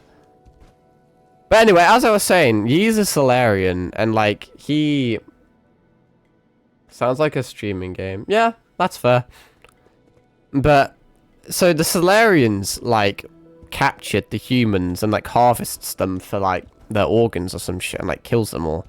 And obviously there's kind of a lot of aliens. I don't know if I want to call them aliens, but there's a lot of different species, but intelligent species, which is obviously where it differs from our world, where it's literally kind of just humans at the top. But then in this one, like all things considered, humans are kind of at the bottom. There's so many races that kind of have vast more technology and shit. So it's kind of interesting in like the way how we play, how Yi kind of finds all these outcasts, these different humans, these different Solarians, these different like biological weapons, and they all kind of have a safe haven here. I don't know, I think there's kind of I think there's a broader message there about not judging people by their looks and shit, but maybe I'm diving a bit too deep. I never like over-analyzing games and putting words into their mouth, but they definitely seem to put emphasis on like, I don't know, befriending people regardless of stuff. The lore sounds really good. It's so vast. For like a tiny little, or not so tiny, indie game, the lore kind of goes crazy. What do you have there? Let me see. A Thunderburst bomb. This banned Fangshi weapon hasn't been seen since the end of the war. If I reduce its size and adjust the explosion radius, it just might work. What are you mumbling to yourself about? Give me a moment, you'll understand soon. Are we gonna unlock something cool? I like it when we unlock something cool. Buddy's just got his fucking 3D printer over there. Done. There, your new arrow, the Thunderburst arrow. Oh, there's different types of ammunition as well. Arrows that incorporate the power of Thunderburst bombs. Upon striking an enemy, these arrows generate a series of explosive blasts, striking them down in instant thunderous force. I wonder if that's better or worse than the one I was using. Because the one I was using has like the piercing factor, which is very nice against a lot of enemies. But I don't know how the explosion will work, if it pierces or if it's just like... I don't know. Oh yeah, so we've unlocked this now. Because we were using Cloud Piercer, but now we also have Thunderbuster. We have a lot of coins, but I think I want to buy poisons, potentially. But if the poisons only increase my maximum health, I don't know if I care that much. Increase explosive power. Grants the ability to penetrate through shields. Both upgrades do require Dark Steel, which is a finite resource, though. Let's potentially talk to the merchant after this, because I want to be wise with my money. Where did that Chio even come from? What a bizarre ancient weapon. I don't know either. It's not uncommon for an AI to have personality, but I've never seen one like this. He keeps calling himself a scholar. This is the merchant they're on about, by the way. But no matter how much it can imitate Solarian emotions, it can't have any self-awareness, right? That depends on how you define self-awareness. To some people, self-awareness is just an illusion created by a massive neural circuitry. Even your emo on me, Kwafu. Because the merchant can have, like, heal upgrades. Also, I can probably sell a lot of shit. This will give me a lot of money. Like, a lot of money, actually. We just got the noble ring from a boss, so... Actually, can I create anything relevant here? I'll do that. Wow, you can get so many heals in this game, goddamn. We now have 5 heals, though, which is pretty decent. Sir Yi, are you alright? I'm fine. I heard from Shron you were the one who carried me back, right? As the sages say, compassion is the principle of benevolence. How can one sit idly by when one has the means to help another in distress? I owe you a big favor, that much is certain. Oh ho ho, I am immensely honored to receive such praise, but you needn't fret over such a trivial affair. If you insist on thanking me, I would invite you to continue trading in your gin with me. More gin? Do you have that many systems that need repairs? You might not be aware, but my gin usage has greatly increased after I found my brother. Your brother Jingtian, have you found him? Thanks to you, I have been able to sequester him away.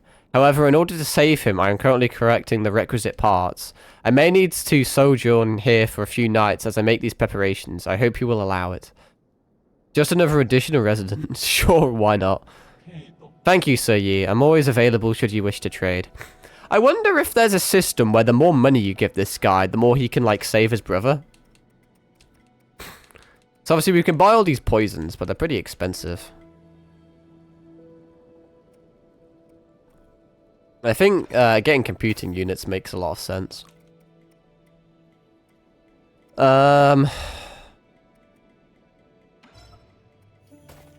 I guess we can buy 2 poisons, because that'll be an upgrade.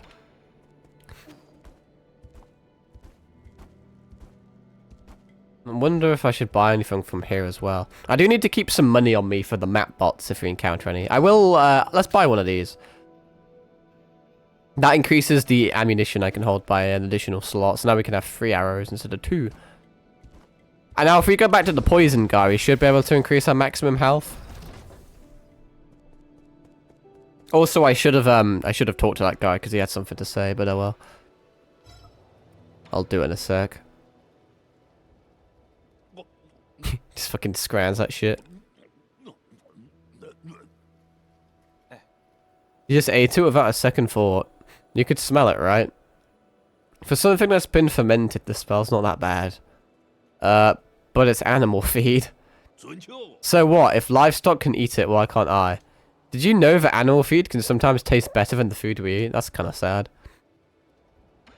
Cool that he has different interactions depending on what poison you give him, though.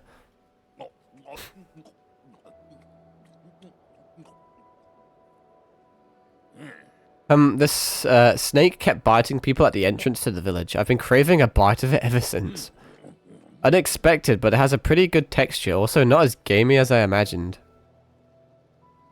What's this stench? That's all you. This is a scavenger. It eats garbage and feces. You're going to stink for at least the next 3 days. And now I should get an additional drink because I gave you 2 poisons. There we are. Let's go, bottoms up. It's been a while since I met my match. The others in the village can't keep up and they won't even try. A bunch of cowards. Good drinking buddies aren't easy to come by. He's all flustered in the face. Though I did have a couple of buddies back in my hometown. Oh, how's the alcohol there? We should go try it out one day. Didn't my hometown get destroyed? If you were to go from here to my house, you could walk for a lot. Bro, they talk so quickly. There goes the drunkard talking nonsense. There isn't a single place I can't walk to.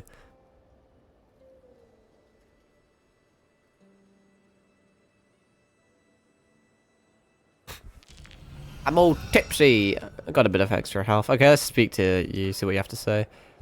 You've caught a knack for cheating death, you white-haired demon. Your body must harbor some mysterious secret, just like me. Are you actually immortal? Yes and no. To be honest, I'm having trouble figuring it out. I've been able to regenerate my body thanks to my heart. So just like my stomach, doesn't that mean you can live forever? Don't be silly, my ability is regeneration, not immortality.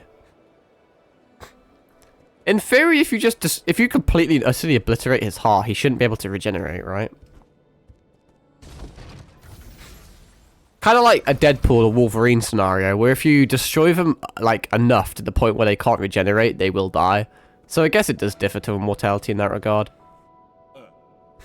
I was on pretty good terms with Yan Lao, right? Yeah, you were more adept at pleasing the elderly than I was. Good, since he won't be needing any of it, do you think I'll be able to pick up some stuff from the repository when all this blows over? This is one of the bosses we killed, by the way. This was off stream. It's an old guy I killed. Those antique machines look so lonely under those glass covers. I've always wanted to take them apart to study. I'm sure you're aware that Yan Lao valued his collection more than his life. Would you say that's better than immortality? Immortality is a double-edged sword. I think creatures that have a finite existence, like humans, often strive for immortality. But it's one of those things, like most things in life, where you only want things you don't have, and then once you have them, you take them for granted. I mean, you may see it in a few shows or a few animes. Like there was, well, yeah, I was literally just about to say that. If you're, a lot of people, because if you're immortal, like you're literally going to be around forever. And although your body won't deteriorate, your mind will deteriorate. I mean, if you've ever watched Seraph of the End, that's an issue that Cruel goes through. Because all vampires are kind of immortal, or at least they don't age. So there's this vampire princess who is essentially immortal, and she basically just fucking begs for death. Because, like, she's just been alive for so fucking long, and it's just so infuriating that she can't end her own life. And yet, if you had regeneration, you could more or less be alive for as long as you wanted, but if you did want to die, there were options available for you. Like, if you lived a million years and literally just, like, 100% completed life and there was nothing else for you to do, then I guess if you jumped in, like, a vat of acid or, like, a volcano, technically you couldn't regenerate from it, so you would just die. So I feel like regeneration would be better than immortality, but it depends on the on the context, really. Like, I don't know. If you were like in an anime where you're up against some serious opponents, like opponents that could just destroy planets with like a single fucking like finger, then regeneration probably wouldn't be too useful because you would literally just get deatomized. So in that case, immortality would be the better prospect. But I think all in all, regeneration would probably be smarter in the long run. Because at least death is still an option. Because ironically, I feel like immortality must be pretty fucking lonely, you know? Like, I feel like I would want to live for like a few thousand years, you know? But I don't know if I'd want to live forever. I mean, I'm pretty strong-willed, but I feel like at some point you're just going to get so unbelievably bored. Because you will literally just do everything. You will know everything. You would have experienced everything. And I feel like your just mental psyche would degrade over time. I feel like you wouldn't help but just fall into pessimism at some point, and it would be impossible to get out of. Like watching all your mates die. Yeah, I feel like no matter how many people you loved, or how many families you started, how many children you had, how many material objects you had, no matter how many, like, houses you owned or cars you drove, they would all die and degrade and be replaced over time, and I feel like that would probably fuck with you. And there's a lot of, there's more negativity in the world than positivity, you know? I feel like if you were immortal and you just spent your day flicking through the news or social media, you would very quickly become suicidal, you know? Because you'd have a different outlook on life. I feel like when people are given a time limit on their life, they may be a bit more optimistic. Well, not necessarily, but at least I am, you know? Because I don't like... For me, because I'm pretty busy, I kind of appreciate every second of free time I have, you know? And I really try and make the most of any free time I have. And if that means streaming 9 Souls, then, you know, I'm pretty happy. So I do, I guess I appreciate and I don't take for granted that time. So I think that's a way of being more optimistic about life. But if you were immortal, I feel like you could procrastinate so much. Because you would just sleep whenever you want. And, like, you wouldn't really care what time you woke up. Or you just wouldn't care the same way you do if you have a time limit on your life, if that makes sense. I don't know, that's a very deep philosophical question, and I like those type of questions, to be fair, but it's one of those things where I should really do a just chatting stream at some point, because I have so much to say about stuff. Not that any of it matters, but I feel like a lot of people will, like, see it's a 9 Souls stream, and then I'll watch it to watch 9 Souls gameplay, and then all I do is talk about fucking the meaning of life. Never actually play the game. If angry, vengeful spirits don't bother you, be my guest. Oh, curses, don't say that. You know I hate ghosts. I mean, when I was doing my A-levels back in college, I studied history, philosophy, and sociology, so I'm a pretty big nerd when it comes to that stuff. I really like talking about philosophical stuff. I mean, it's all opinions at the end of the day. And it's really up to you how much you care about an opinion, because opinions are pretty fucking irrelevant, you know? in the grand scheme of things. But I guess they're also not irrelevant at the same time. Financial advice and philosophy, great channel. Pretty much. Hit the nail on the head there.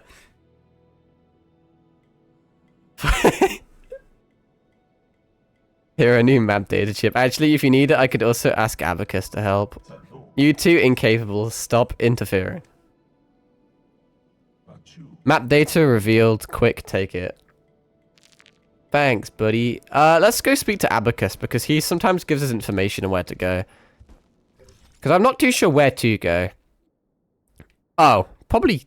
Wait, no, that's not. That's just a map piece I unlocked telling me there's things there.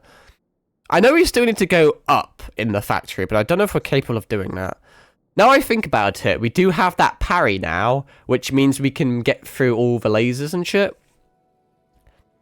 So there's got to be an area somewhere on the map that I wasn't able to access due to those lasers, but now I can get through. The logical explanation is to go this way, but I will double check. Boing, boing. I don't know if it's quicker just to sprint run or just to hop, but I kind of like hopping. Hello, Abacus.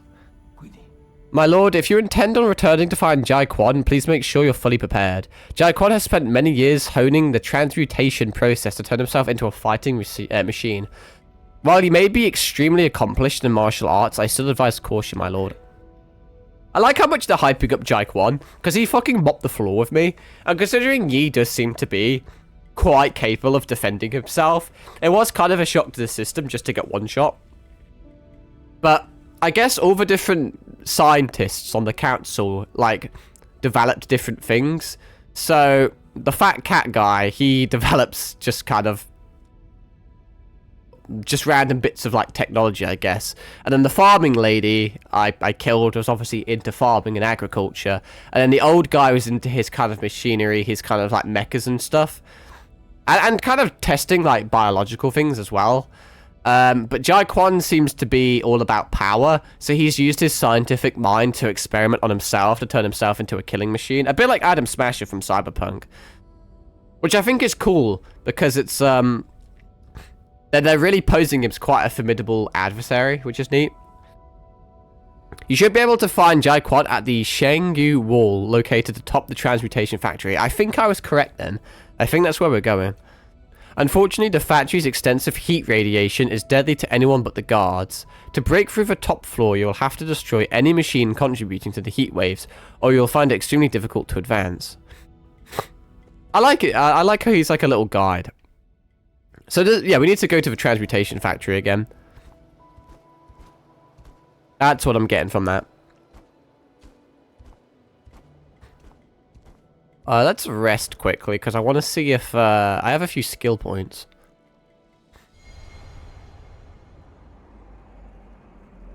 This is longer than it used to be. There's more? Wait, what the fuck? Is there another thing I could unlock? Because that only happens when there's something to do. But it wasn't that long ago since I unlocked my full counter, as I like calling it. What could we possibly be learning now? Another new gameplay mechanic. I mean, I'll take it. I still can't get enough of the art style, dude. I just love how high frame rate it is compared to, like, what type of game it is. Normally, these games are all, like, 2D and pixelated and kind of low on the frame rate side because they're normally, like, 8-bit. But to have such fluent movement in this type of game is just so cool to look at. What's going on? My fellow disciple, it's certainly been a while. How fare you? Your brow teems with fury. It looks as if you have been met with adversity. I also love the prose they speak by. They speak in such a meaningful way. It's kind of cool. I've wanted to mention the art style again too. Yeah, I just can't get enough of it. It's so unique. I just caught some nicks and scratches. Your opponent must have been exceptional to be able to injure you, a master like yourself. Injure a master like yourself. I just added extra words in that sentence. That scumbag. I'd rather not talk about him. Yeah, I'm a big fan of the Japanese aesthetic. I'm a little... Well, I was going to say a little bit of a weeb. I'm just a fucking massive weeb, dude. So why have you brought me here again? I cannot know, let alone interfere with the current of the Tao. If I were to venture a guess, I suppose we support each other like fish and water. Support. Your horn has helped me a lot, but it hasn't been that useful lately. I should be able to find the cause.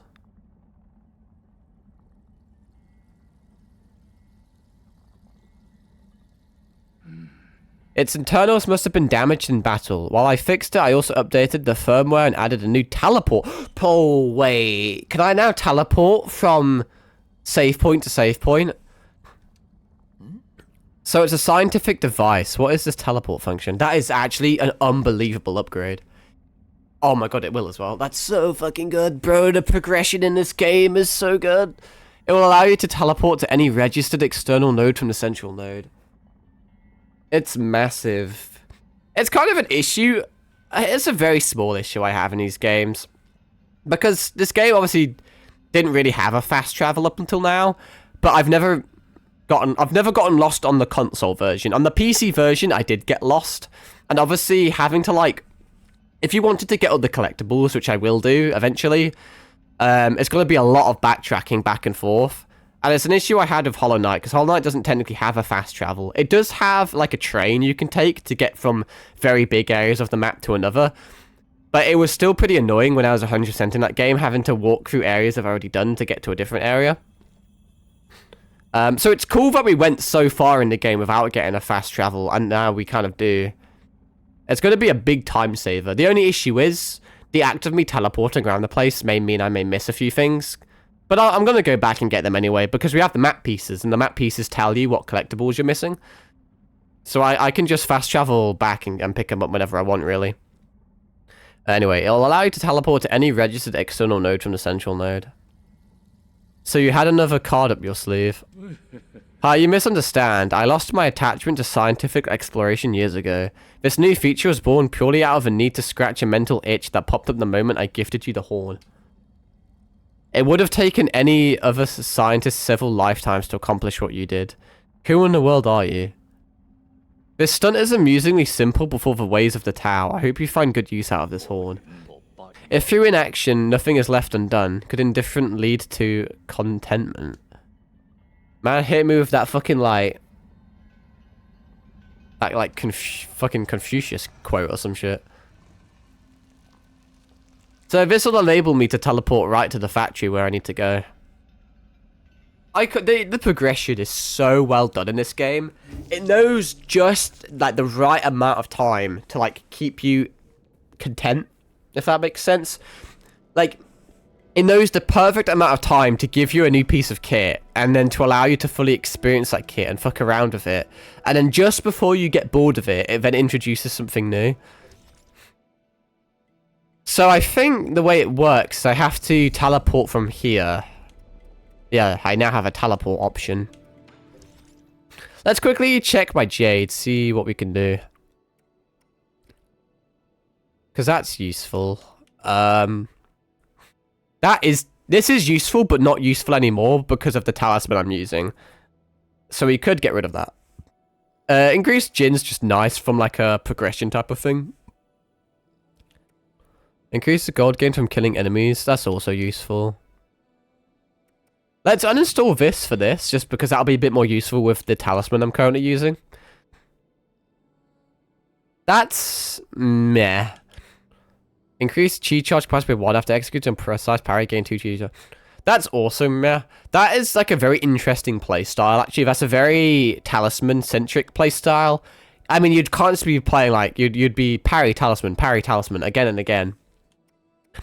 I may try that at some point. This is also kind of useful, but at the same time, I'm not too sure. Having the ability to revive yourself is really nice, but if I'm at a position where I'm going to die, I'm in a position where I'm getting shit on, I clearly don't know what I'm doing, and I'm clearly out of heals. And most enemies at this point in the game would probably very quickly take off 25% of my health. So I feel like what would happen is I would just kind of die, get revived, and just die immediately. I don't think it'd be super useful. I think I'd rather have something else. What do I want to do?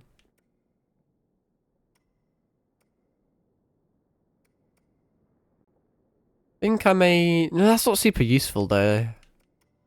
I only have one spare slot, and the only thing I can equip is this.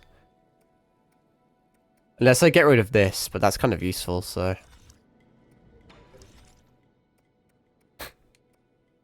What do we want? Oh, this is the unbound counter, so we unlocked some more shit. Okay, increase internal damage. I'm not very good at using the unbound counter, though. And I'm only going to use it in specific instances, so I don't think I'll upgrade that right now. I kind of just like upgrading my parries and my talismans.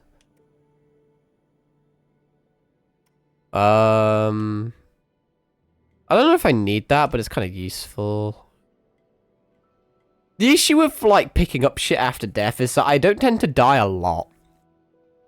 There is a strategy there, though. Because you could go into a boss arena, like, and then fight him, and then learn his moves. And then if you do die, you can intentionally leave your, like, resources on the floor. And let's say you get into the boss, and then the azure sand, if you're wondering, is the ammunition of the bow. So you could almost use like a bow build, where you go into the boss arena, and you shoot all of your arrows immediately at the boss. And then what you do is you then go to your body where you died, and then you interact with it, and then that would give you your ammo back, and then you could just shoot arrows again. So that actually is kind of like a build and play style based around dying and getting buffs from it, ironically. What I need technically is I would have to get both of the chi boosts here in order to unlock enhanced full control. Yeah, you'd be surprised how many different ways there is to play this game. I'm thinking about it. The issue is I don't die too much. Bear in mind that is because I'm playing on story difficulty. When I was playing on PC, I was playing on the normal difficulty. And then obviously the game came to console, and I really wanted to speedrun up to where I was on PC just so I could continue playing on Xbox. So it's my own fault. It's not like the game's fault. I am just playing on a little bitch difficulty, but it also helps with achievement hunting. And it just kind of just helps from a streaming perspective. So this would be a lot more useful if you were playing on harder difficulties where you're dying more. But because I'm playing like a pussy, for better or for worse, it's probably not something we're going to have to look too much into. At least not now. From what I've seen in the future, there's some crazy bosses. So even though we're playing on an easier difficulty, we may still struggle a little bit. But I kind of want to struggle, so... if I was... I don't know. If we're thinking long run, we would buy this chi boost, get 2 skill points, buy this chi boost, get 3 skill points even, to buy enhanced full control, I'm thinking. But I may just buy enhanced talisman for now, just because it's more of a instant gratification. This seems like a boss nuker, though. This is all about storing up parries, like parry after parry, to get like a maximum amount of chi, and then to just slap a nuclear bomb worth of a talisman on your like opponent, just to fucking obliterate them, which seems kind of fun. But there is a tiny little bit of skill involved there, because you actually have to evade the enemy and parry the enemy quite well. But I really kind of want to do that. That sounds fun. What's water flow again? Oh, yeah, that's the one I'm using. That's the delayed one. I'm going to get this one for now. And then I'll check my status. We'll keep the explosive arrow because I haven't used it much right now. Oh, it's interesting how in the bottom it says level 13. I didn't realize there was like an actual, like it was classified as a level.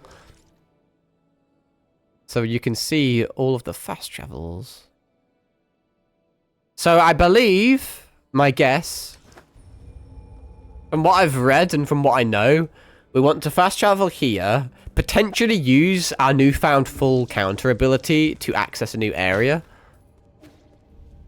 And then we can get above. Actually, I forget there's a detailed map. There's an elevator up here, which it doesn't look like I've used. Maybe it was broken or what, but... I always forget there's a detailed map. So do we just want to keep going left if we want to go up?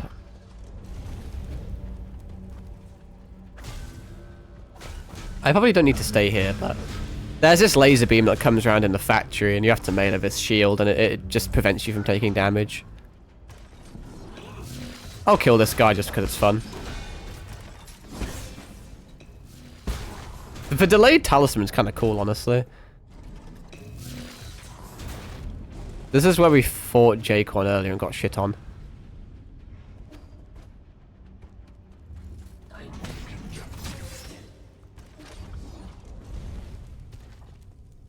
It's all glitched on the back. Oh, that guy took damage to the fire. We need to go up somehow. Oh, hang on. I think I know how. We do actually need to go this way.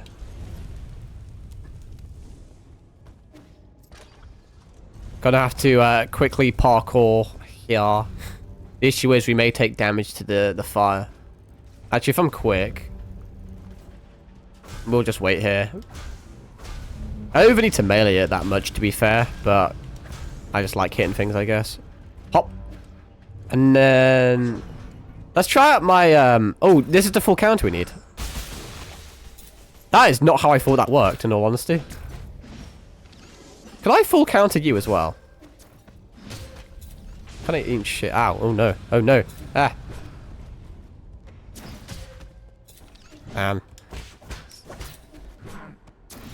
It's hard to focus on two enemies. There we go. Okay, that makes sense. You did need the full counter for that. I didn't play that very well. The the explosive arrow did not work how I thought it worked. I thought it would just be like an impact grenade, kind of. It's in... Oh, shit. Why are you naked, though? The fuck?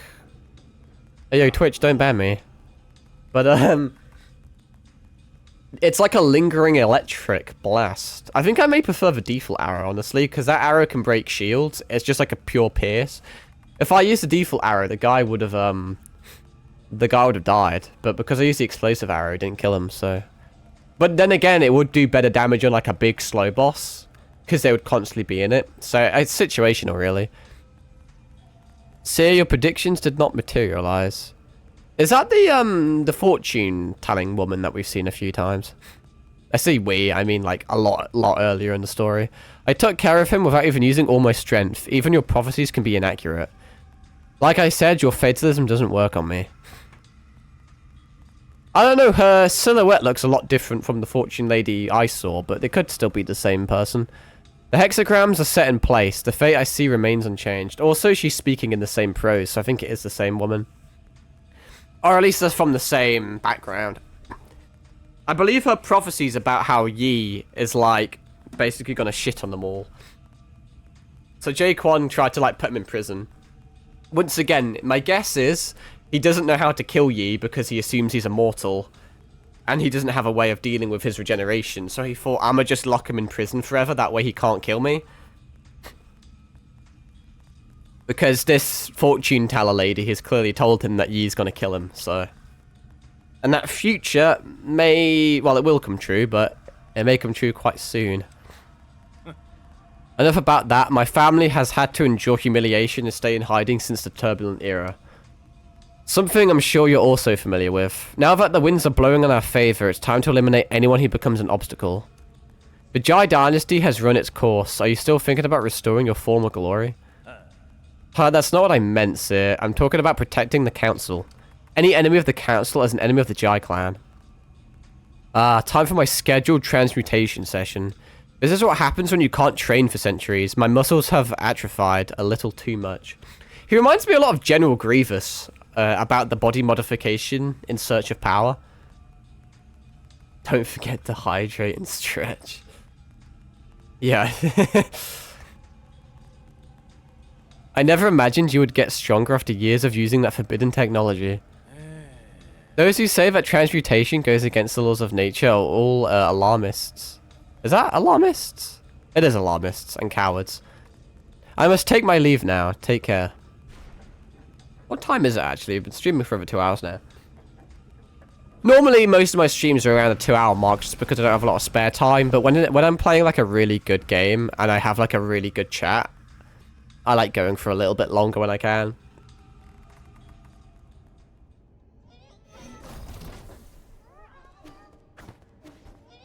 What the fuck is that weird? Do you hear that noise? What is that? Is this some sort of creature? There's like organs or some shit. Looks like we're gonna have to drop down. What the fuck is that? Oh, it doesn't die. Oh, no, it does die. It just doesn't have a health bar. Wait, can you kill it? What the fuck? It came on me. I don't think you can kill them. Hang on, let me try a charged attack. My guess is that these guys are immortal. But I may be mistaken. There may actually be a way to kill them. Can I...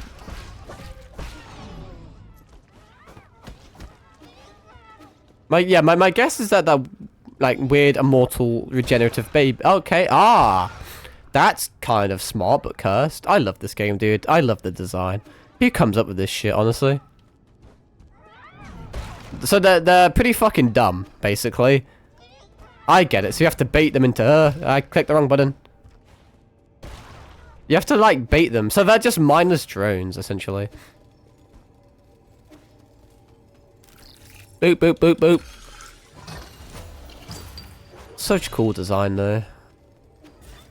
Seems like there's not much else here. At least I know how to kill them now. Granted, I think they, like, infinitely respawn, though, so... They're like... What? Are they called They're not Zygardes, like Zygotes? Or... Fuck, let me search it up quick. You know those, like, tiny little guys that are, like, fucking immortal?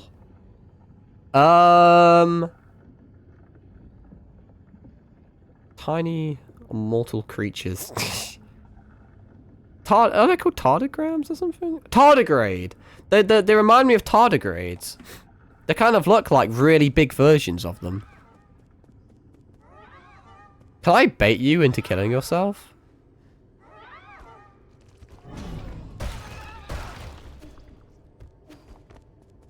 They're just mindless powerhouses.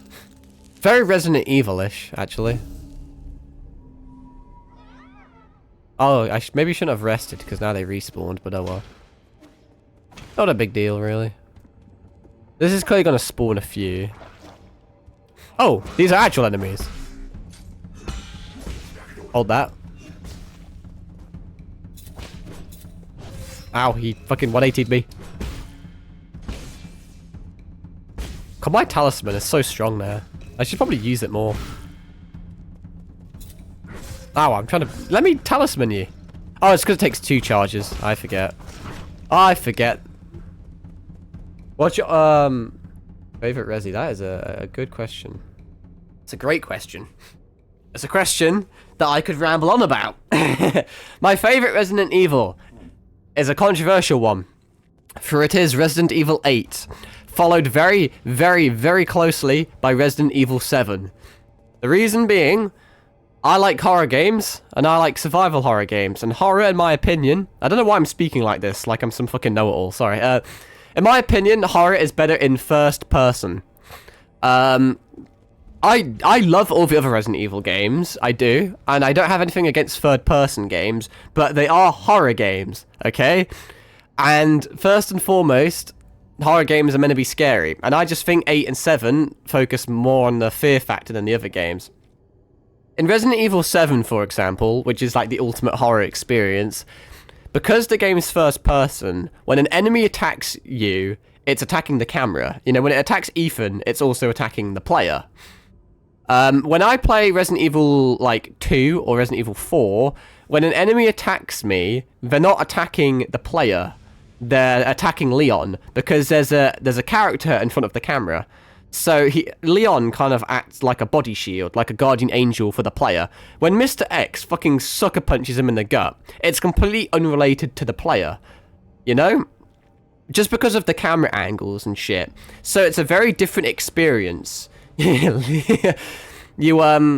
Mia comes at you with a chainsaw in Resi 7, it feels a lot more impactful and a lot more painful because you are Ethan. You are playing from Ethan's perspective, so you sympathize more with the horror and the environment and the pain.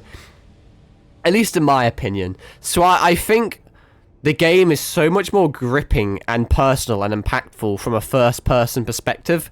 And I think that's a thing that people don't actually agree with. People actually don't really like the first-person Resident Evils, so much so that they had to add third-person mode later into the game. But I just, like, Ethan's probably, like, my favorite protagonist. I just really like all the shit. I really like his whole, like, regeneration thing he has with the mold and stuff. I think it adds an added level of cool to it. Because, once again, when you're playing as Leon or something, he doesn't really get wounded that much. I mean, sure, throughout the process of the games, he takes damage, he bleeds and stuff. But the beautiful thing with Ethan's character is that he gets his arm chainsawed off, and then he gets his arm stapled back to the rest of him. And it's just so cool and gory, you know? And I had a chance to play Resi 7 or 8. I just think the POV factor is so powerful and really underrated. The second point, besides from the camera angle, is the balance. Each Resident Evil game is a balance between combat and between horror. Now, Resident Evil 2 is probably about 60-70% combat and about 20-30% horror. Same with Resident Evil 3. Which means it's just not that scary, you know? And sure, like, I really don't want to insult them, because I love Resident Evil. It's one of my favorite series. But I'm just trying to explain why I prefer 7 and 8, so I kind of have to insult the other games. And then Resident Evil 4 is like 90% combat and 10% horror. Resident Evil 7 is the opposite in the fact that it's 90% horror and 10% combat. Now, the horror is fucking phenomenal in 7, but the only issue is that this isn't a bad thing, really, but it relies on jump scares and shit, and it relies on the fear factor and the fear of the unknown, which means on a first playthrough, the game is phenomenal. And if you're talking just on a first playthrough basis, I actually prefer 7 over 8. The only issue is, and this is coming from an achievement hunting perspective, I play games multiple times. I do multiple playthroughs to get achievements. And when you replay Resi 7, it's just not the same again, because you know what happens. And because it's so focused on horror, you kind of can't help but walk through the game and be like, oh, been there, done that. Yeah, I know this is going to happen. Yeah, I've seen that. Yeah, that's cool, but... And there's not enough combat there to keep the game engaging. And that is a very, very, very minute argument. But it's very personal to me as a guy that replays games. Now, I think about when I replayed Resi 8, and when I 100%ed that game and achievement hunted that game, it was one of my favorite games I've ever 100%ed in my life. Because Resident Evil 8 is the only Resident Evil game in existence that has the chef's kiss, the perfect balance between 50% combat and 50% horror. It has just the right amount of horror to keep you on edge, to keep you a little bit scared, to keep you engaged. It's so beautifully done. But it has enough combat, enough gameplay behind it to keep it fun and engaging for multiple playthroughs. And I can just playthrough after playthrough of that game, doing different difficulties, trying different things, getting different achievements, and every playthrough was just as fun as the first one for me.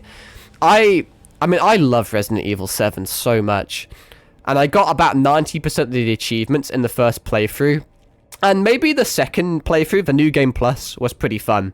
It was pretty fun. And maybe even the third playthrough was pretty fun. But when you're doing 4th or 5th playthroughs, and I recognise this is only for me, because most people only play a game once, and then they just delete it and get rid of it. But as someone that just achievement hunts, and really likes getting the most out of a game, Resident Evil 7 did slightly kind of get a bit boring, a bit tedious. But Resident Evil 8, I could, like, even now, I 100%ed that game like 2 years ago. Maybe more a year and a half ago. But I still want to play that game. Even right now, thinking about Resident Evil 8, I want to do another playthrough of that game, and I think that's something really special. There's not another Resident Evil that does that. I think every Resi game's like amazing, besides some like 5 and 6, those can fuck off, but the first time experience of those games is phenomenal. But Resident Evil 8 is the only Resident Evil game that I can just keep playing it again and again and again. And that is my TED talk on why Resident Evil 8 is my favorite. That's really all she wrote. Where am I going? I may need to go the other way, because I don't think there's anything here, per se. See if I can see... Oh, aha, I am smart. You think they'll do 50? Okay, Resident Evil 9 is tricky. The reason Resident Evil 7 was 90% horror is because people didn't like 5 and 6. So they needed something powerful to bring the franchise back, and they fucking succeeded. And now I'm actually... I love horror so much to the point where it doesn't affect me that much. But it does affect a lot of people. And it affected people in Resi 7 enough to the point where it actually crushed sales. Because people couldn't finish the game because they were too scared. And people wouldn't buy the game because they were too scared. And it's the same thing with Silent Hill 2 Remake. I've streamed that game. I've played that game. I didn't find that game scary. But there are people that wouldn't buy the game and people wouldn't play the game because it was too scary. So they had to nerf the horror in 8. Now, the tricky thing is this like, where do they go with 9? Because in Resident Evil 8, the ending, I don't want to spoil too much because I don't believe you've played them, but there's one sentence. Yeah, I didn't find Silent Hill scary. there was one sentence at the end of the game, and it's not really a spoiler. It's not a spoiler because it leaves a lot to be open, but it does say the father's story is now over. Now, everyone thinks that you're no longer going to... Well, obviously, you won't play as Ethan, because Ethan is the father. So, Resident Evil 9 will not be Ethan. Now, people think the Winter's story is over. People think Rose and, like, Mia, they're just not going to exist anymore, and they're going to go back to the third-person things. People think we're going to get another Leon game, because Leon's the big fucking daddy of the franchise that everyone loves, and he sells. And I'd be happy, because I fucking adore Resident Evil, and I will be happy no matter what Resident Evil 9 is. But I think the Winter story has to be... It has to be a trilogy. He's daddy. It has to be another Winter's game. I'm praying, in my personal opinion, I'm thinking, or I'm hoping... that it's Resident Evil 9 is a first-person game where you either play as Mia Winters or the daughter Rose Winters. Now, we've already had the Shadows of Rose DLC for Resi 8, and Rose obviously has a lot of supernatural powers, which is quite a bit different from the other games, and it could cause some story issues or some gameplay issues. So they're either not going to play Rose and you'll play as Mia, which would be a bog-standard Resident Evil experience, or they'll try something new. Yeah, I don't want to say I'm afraid... I just really, really want it to be first person, because the first person games are fucking masterpieces, and I will love it no matter what. If it's third person, I'll be so happy that I get to play another Resident Evil game finally, but I will also be disappointed that it just won't be, because I just love the Winter story so much, and I love the first person so much, and I know that once it ends, it ends. It's not coming back. If they give us an option, that'd be nice. Because I could do multiple playthroughs. The first playthrough would absolutely be first person for the horror. Second playthrough would be third person just to experience it, but it would be good. But people don't like the first person. And it's such a shame because people like forget Resident Evil, first and foremost, it's a survival horror. And horror is just better in first person in my opinion. And I know it's a hot take, but... Just give us the option, you know. Just let us do it first person. It's just so much more scary. But hey ho, that's really about it. I just really hope. I think the best thing to do is you just play as Mia. Oh, he fucked me up, goddamn. It's because I'm not paying attention. At all. There we go, that's a bit better.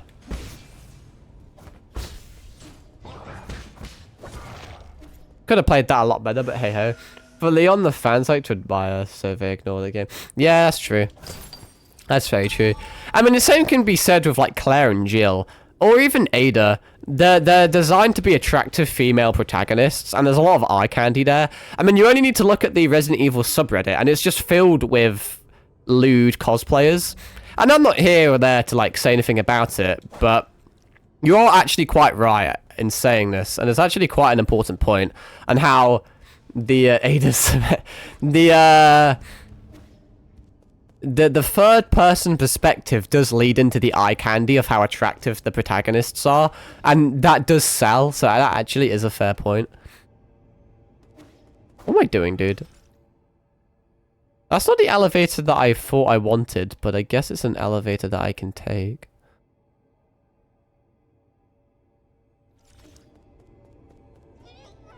What? Wait, what the fuck am I doing? I'm looping back on myself like a dumbass. This just loops back around there. I've already took this elevator, but I spent too long, like, standing still just talking about random things that I kind of forgot what we were doing. I love the points you explain and go into your I love the point where I'm playing a game and then I stop playing the game and go on a random tangent about stuff. I like talking though. I have a lot to say, so I like it when people listen. Well, not listen, but sometimes when I'm streaming, you have a lot of streams where you don't get any viewers. And you're kind of just talking to yourself, and there's not a lot of there's not a lot of interaction. So I actually really do appreciate it when people do actually come in and talk. There's a lot of fun things you can do. Where's your donation button? I do have a donation button, but to be brutally honest with you, as much as I would really appreciate it, because I've never had a donation before, I would much prefer it if you spent your money on 9 souls. I sincerely appreciate the gesture, honestly, but trust me, just spend the money on yourself.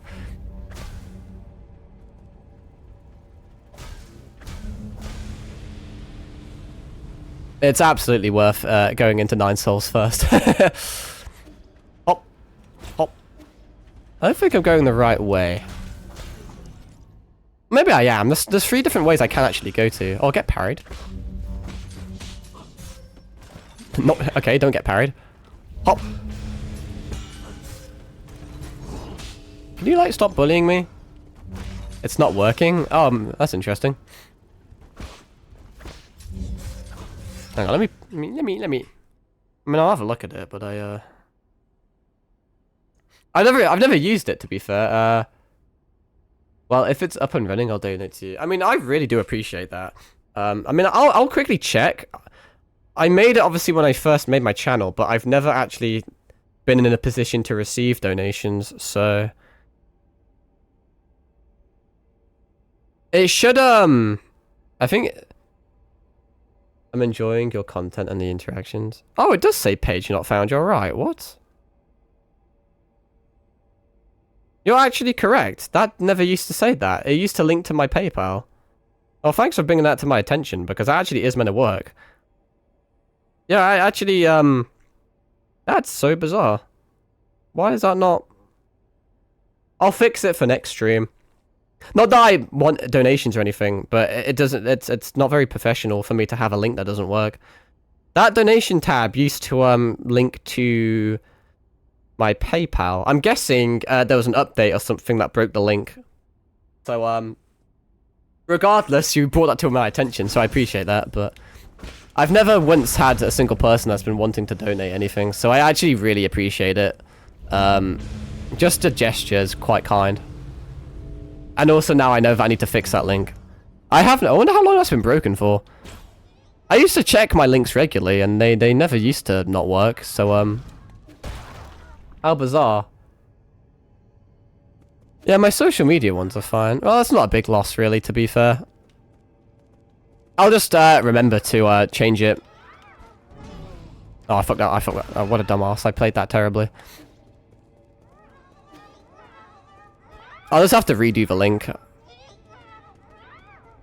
It'll be up for next stream. Just because I like having links that work. Oh, God. Oh, he jumps. Fucking hell. What am I doing? I'm playing so badly. I'm not paying a lot of attention to the game now, in all honesty, though. Ooh, I've always liked the hacking mechanic in this game. No, but in all seriousness, though, as I believe you said you were a student yourself, you should always prioritize yourself. This is now we're getting more into financial advice. God damn it!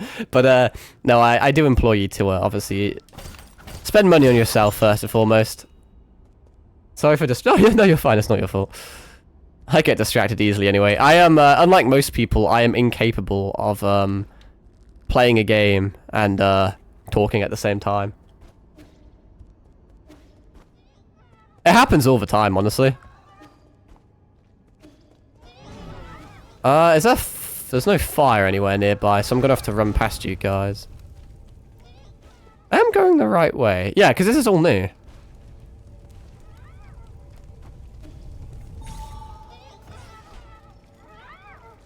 Does this trigger this, or does that just turn that off? So it's just like an incinerator type thing. Okay. Oh, right. I actually can't access this. Hmm. It's better that you stop when talking, because then it wouldn't be able to watch and listen. Fair enough. I really could only do one thing or the other. I think because a lot of the games I play are relatively difficult as well. I kind of need to concentrate and just trying to speak. Even now, trying to process a coherent sentence and trying to like do something else, I just struggle with. Right, so we can do shit there. That clearly triggers those. So this is like a timed thing, right? Do these work now? Yeah, and then I can hop over. Oh, okay, it continues being timed. Okay. And I fucked it. It's okay though. I need a heavy attack there, but I also need to kill these guys. Fuck me, there's a few of them.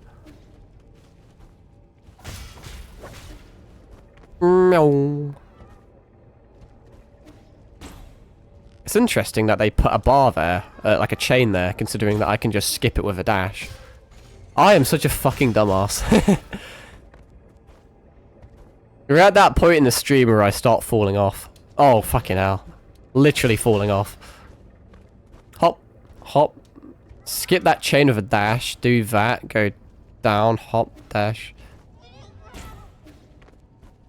There we go. Boop, boop, boop, boop. Ah! Aha! A health hazard. That'll kill all the tardigrades. I'm just going to call them that because it sounds intelligent. I think I need a charged attack for you, don't I? Then I can hack you. Boop, boop, boop, boop.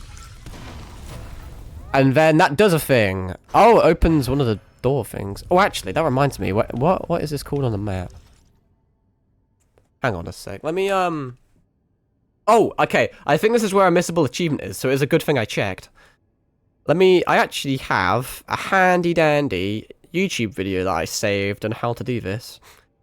I think that is actually optional. The statue we just did that opens that door, I think is optional, and behind the door is an item that makes the boss easier. And then I get an achievement. And we like achievements. I think I was correct, actually. I was correct. Okay, so we did one statue, now we just need the other one. The thing we need is called a gene eradicator. Isn't that snazzy? That's rather sugoi.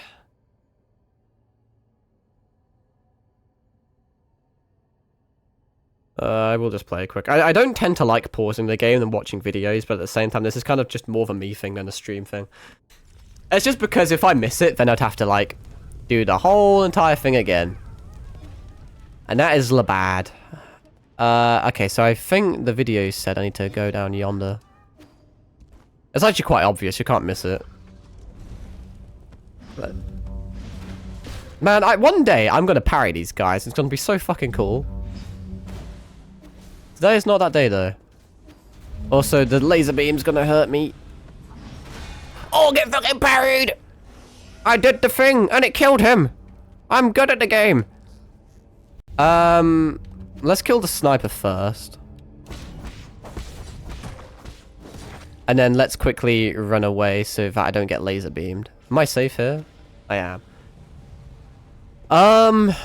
I need to figure out how I deal with you. Are you just a simple parry? Oh, oh, okay, I get who you are.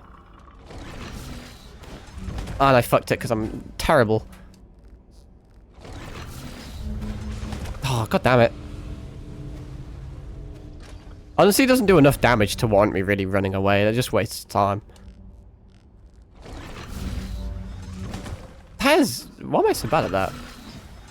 There we are. Don't I have to be quick, because if not, the laser's gonna fuck me? Yeah, it would have. Oh, iframes. So we take that. Cool. I used a lot of heals and shit, because I'm trash. Before I activate this, I will watch the video just in case I'm not meant to activate this. But you do in fact go. So apparently there's a gene eradicator here, and it makes the boss significantly easier. Which once again is a double-edged sword. I love saying that's like my favorite fucking phrase apparently. I swear I've said it like 10 times this stream. But it is true. Getting the achievement makes me happy. Making the boss pathetically easy is like, it's cool. I think it is cool that that's a thing that exists, but at the same time, it's a bit like... What the fuck? Am I meant to, like, bring it somewhere? The fuck do I do with this? It said pharmacy panel. Do I have to, like, melee it somewhere? Oh, you have to break it. Oh. Literally one more melee and I would have had the answer. This toxin can cause irreversible damage when added to the transmutation crucible. We're not done yet, though, because now we have to actually use the gene eradicator on something. Oh, my voice is breaking because I've been speaking for so long. I don't speak a lot IRL. I'm pretty quiet IRL, so I go from not saying anything all week to streaming and then saying too much. I think we need to go up to another level. We need to go up here? I think? To get to the next level? Shengwu Hall. Which is... Oh, there's an elevator, is there? How serendipitous. Yeah, okay. So I think we continue... We'll just have to remember. We'll keep a mental note of that. Achievements are like having someone acknowledge that you're good at a game. No one... Yeah. I agree. I never used to achievement hunt.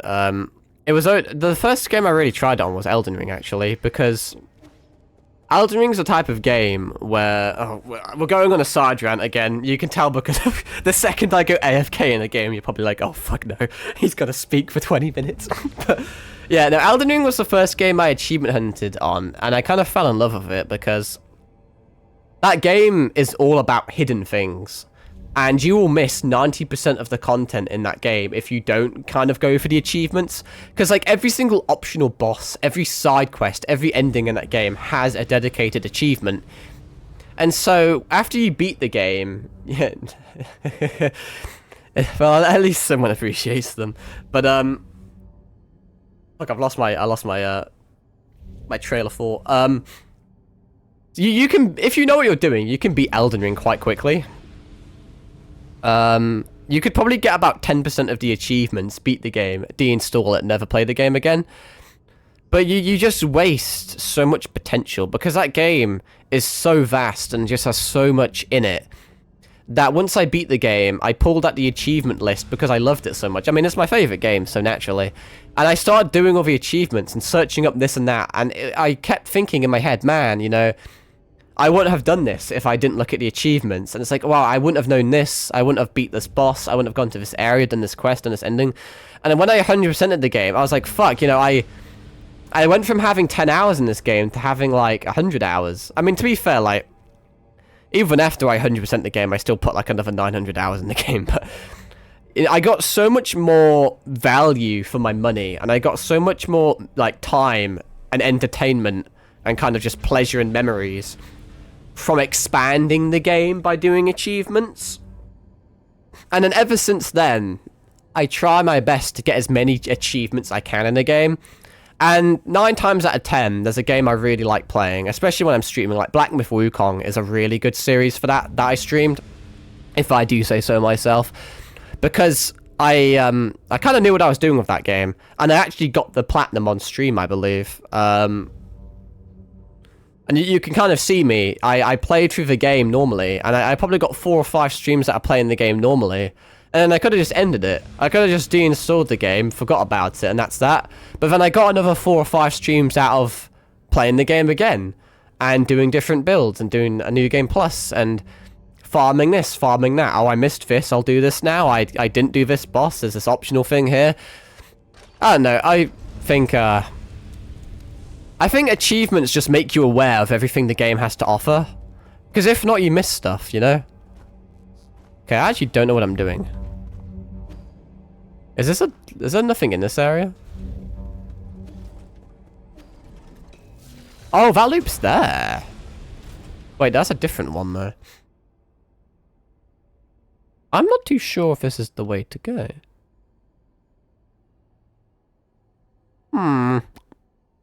There's a bit there I didn't go to. Yeah, absolutely. I just think, I don't know. I just get, like, a lot of happiness and entertainment and shit off of just doing achievements now. I do so proclaim that this is actually potentially just like a dead end. There's nothing down here, but I think there's just loops. Oh, there's a chest. A chest that I have now kind of missed. I can explore this area, actually, but I kind of want the chest now. I may end up dying here, in all honesty, just because I keep getting laser beamed.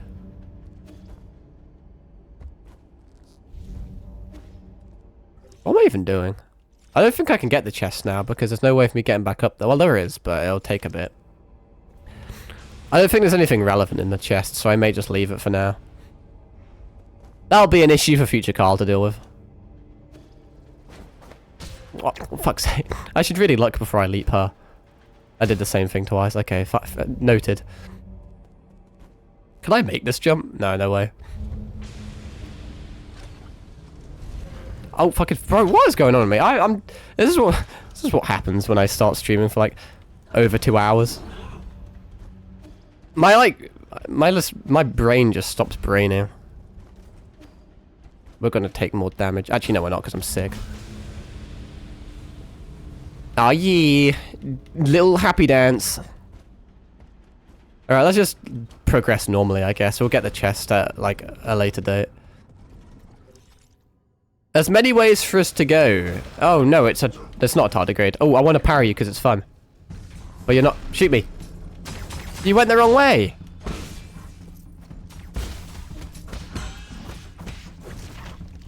I want to parry you. Oh, it's so satisfying. That's cute. Yeah, a little happy dance. It's pretty cute, to be fair. Who would have thought, like, a natural born killer could be so kawaii? What am I doing, dude? What the fuck am I... What am I doing?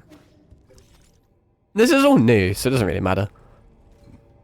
I'm getting a bit disorientated because I haven't been paying all that much attention. Ah, look at this. Fucking beautiful game design. Making everything loop back round to the save point. I love your game. How convenient. Right, that... Okay, if we can... If I can, like, bait this guy into the fire. It wasn't perfect, but hey-ho. Yeah, that was kind of inevitable. I keep checking the map now because I'm not super sure as to where I'm going. Boing. Boing. Fuck you, haha. Oh, did I do it? I think I did it. Oh, please tell me he died. Oh, he did. I'm so good at the game. He says as he immediately clicks the wrong button to grapple.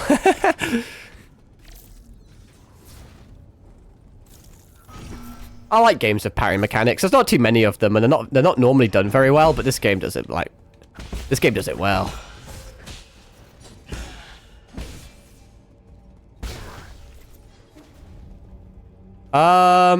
Yeah, we just continue this way. Goated. Happy dance! Or the laser beam dance. Pov, you're waiting for the bus. Right, there's a lot going on here. This is just kind of a bigger area. Oh, what the fuck? Give me a sec. I did not expect a boss to be here. Is this the boss that I need the achievement on? Because I may have just fucked myself if that's the case. Oh, no, I think we're good. No, we're good. Okay. Because I read somewhere that if you start the boss fight without activating the Gene Eradicator, you miss the achievement, so I got scared. But no, we're good. Well, we're not good because I'm gonna die. Alright, the plan of attack here. This is a massive open boss room. What the fuck? How bizarre. It's like so open. Okay, let's read your shit first. I'm guessing you've played Bloodborne but haven't mentioned it. I have indeed platinumed Bloodborne. I like that game. Don't sacrifice the achievement. No, I was scared. Because I know the second you enter the boss arena, you can't get the achievement anymore. And I was really scared I accidentally stumbled into it. But no, it's a different boss. We're good, we're good. Oh, look at me parrying midair. Shit's so good. This is such a bizarre area. Because normally boss arenas are so enclosed. It's...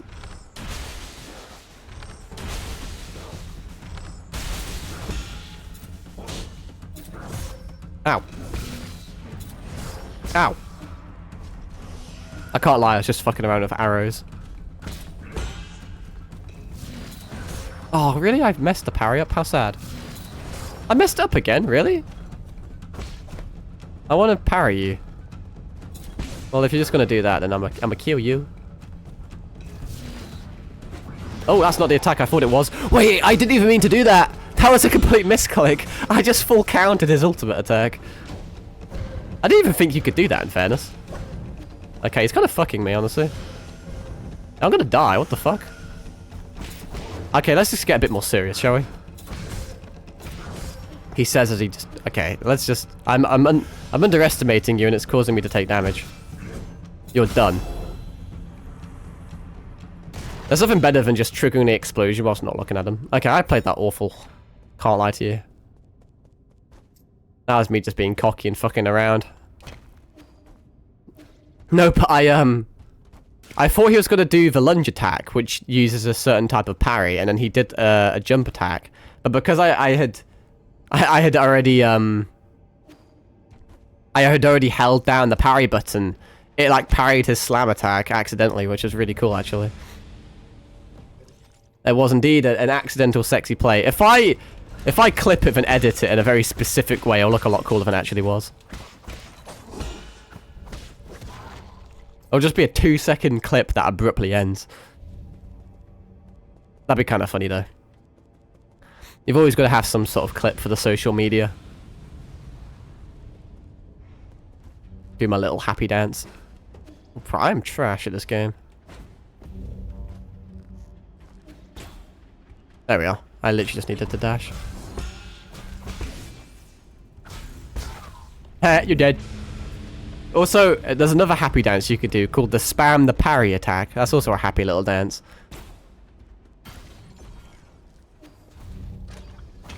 This is the elevator we need for the next boss area. This is probably where the achievement is. I do so declare. What's up with this thing? I don't think I can do anything with that right now. I'll open this up because this links back there. I wonder if wait, hang on. Do you think I should try and parry that? It looks like an 80s dance. It does. I'm gonna try my best. I want to see if I can do this. This may be really fucking stupid, but bear with me. Did I do it? Because it stopped working. Oh. Oh, no. I don't know. Aha! I'm smart! What does that do for me? Oh, I get it. Oh, it makes so much sense. I don't know if I'm smart or if I'm a fucking idiot. Remember when Abacus, back in the little home area, said that there was a lot of unbearable heat in the factory and you had to destroy the machines to stop the heat? This is what they're on about.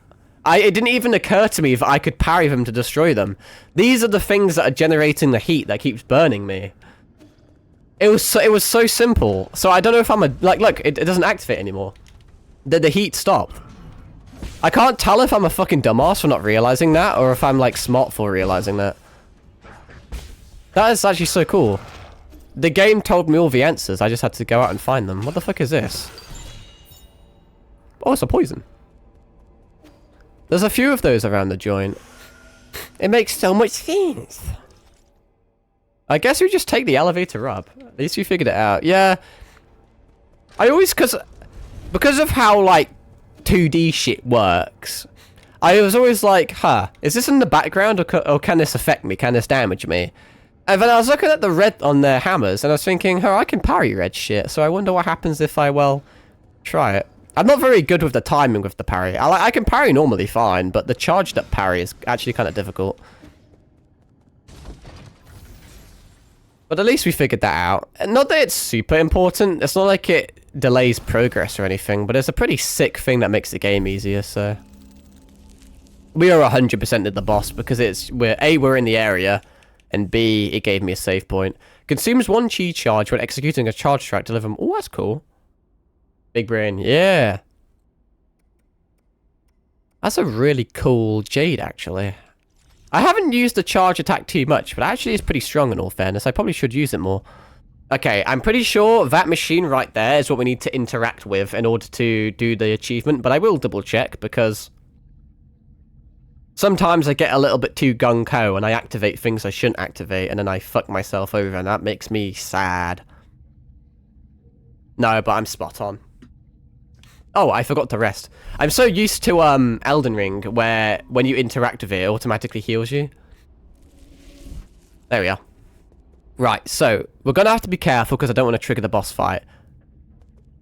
But this is obviously that's Jaquan, the guy that shit on us earlier.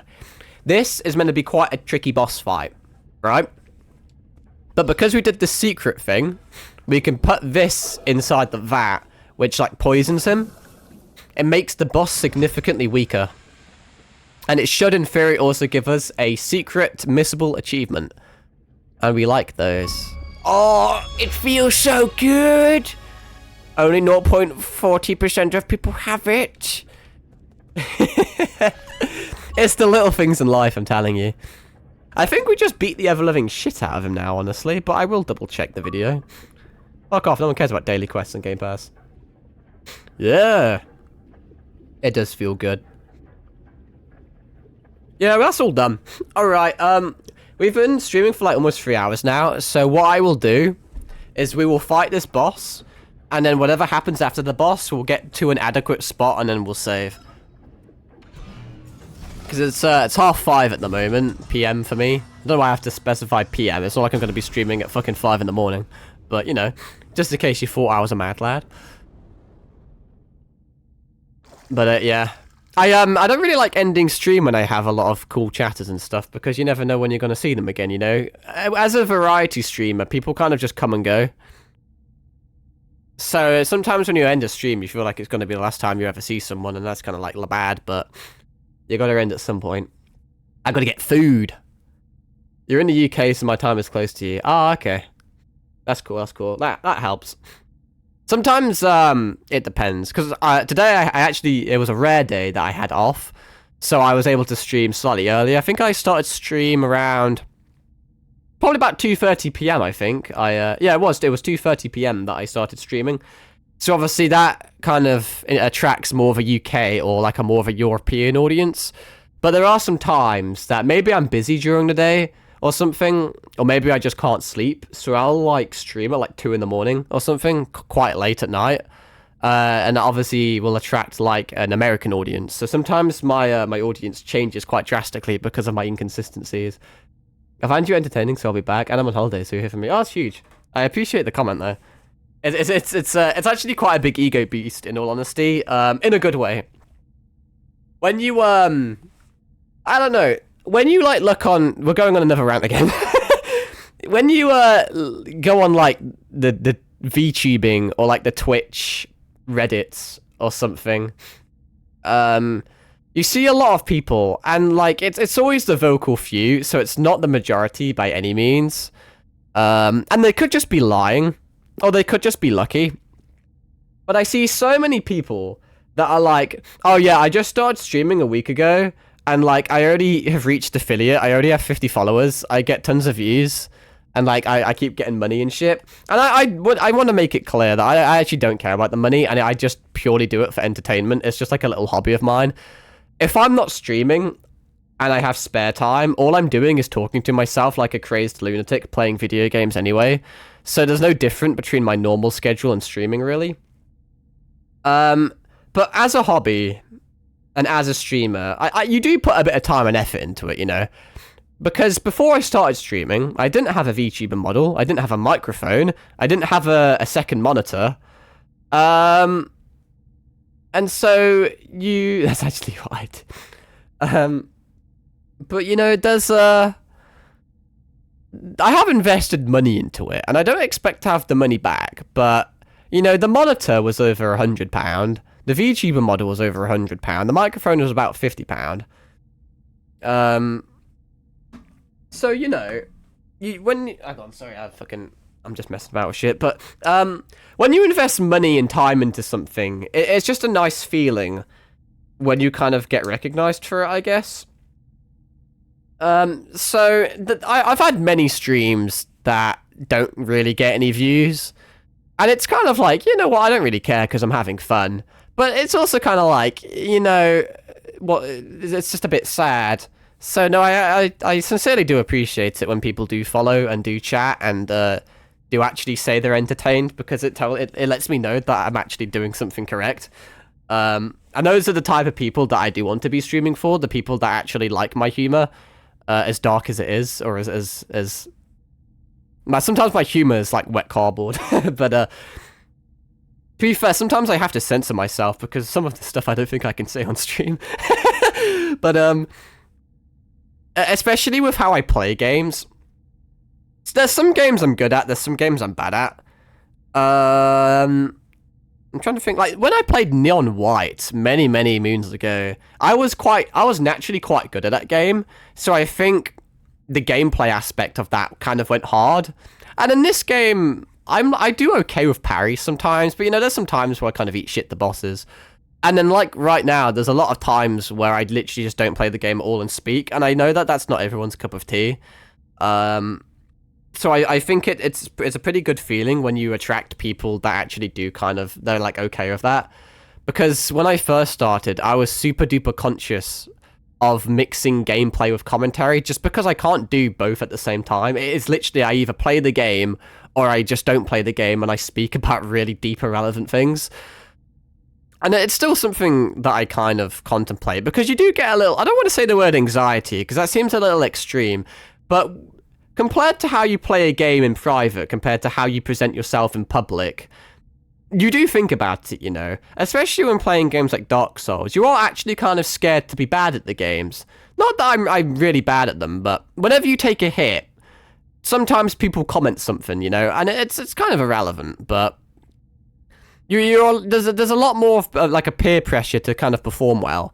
And to speak well in front of an audience. I've kind of gone on a tangent that was completely irrelevant to my original point, but the whole thing originated from me appreciating your compliment. No, it actually does.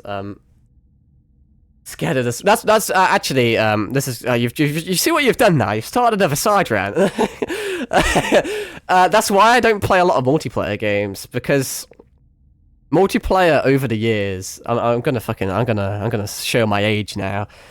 Over the years, it just becomes more and more toxic, and people just take it too seriously anymore. It's come to the point in like a game like Valorant or League of Legends or CSGO or COD or whatever it is, where people aren't allowed to lose.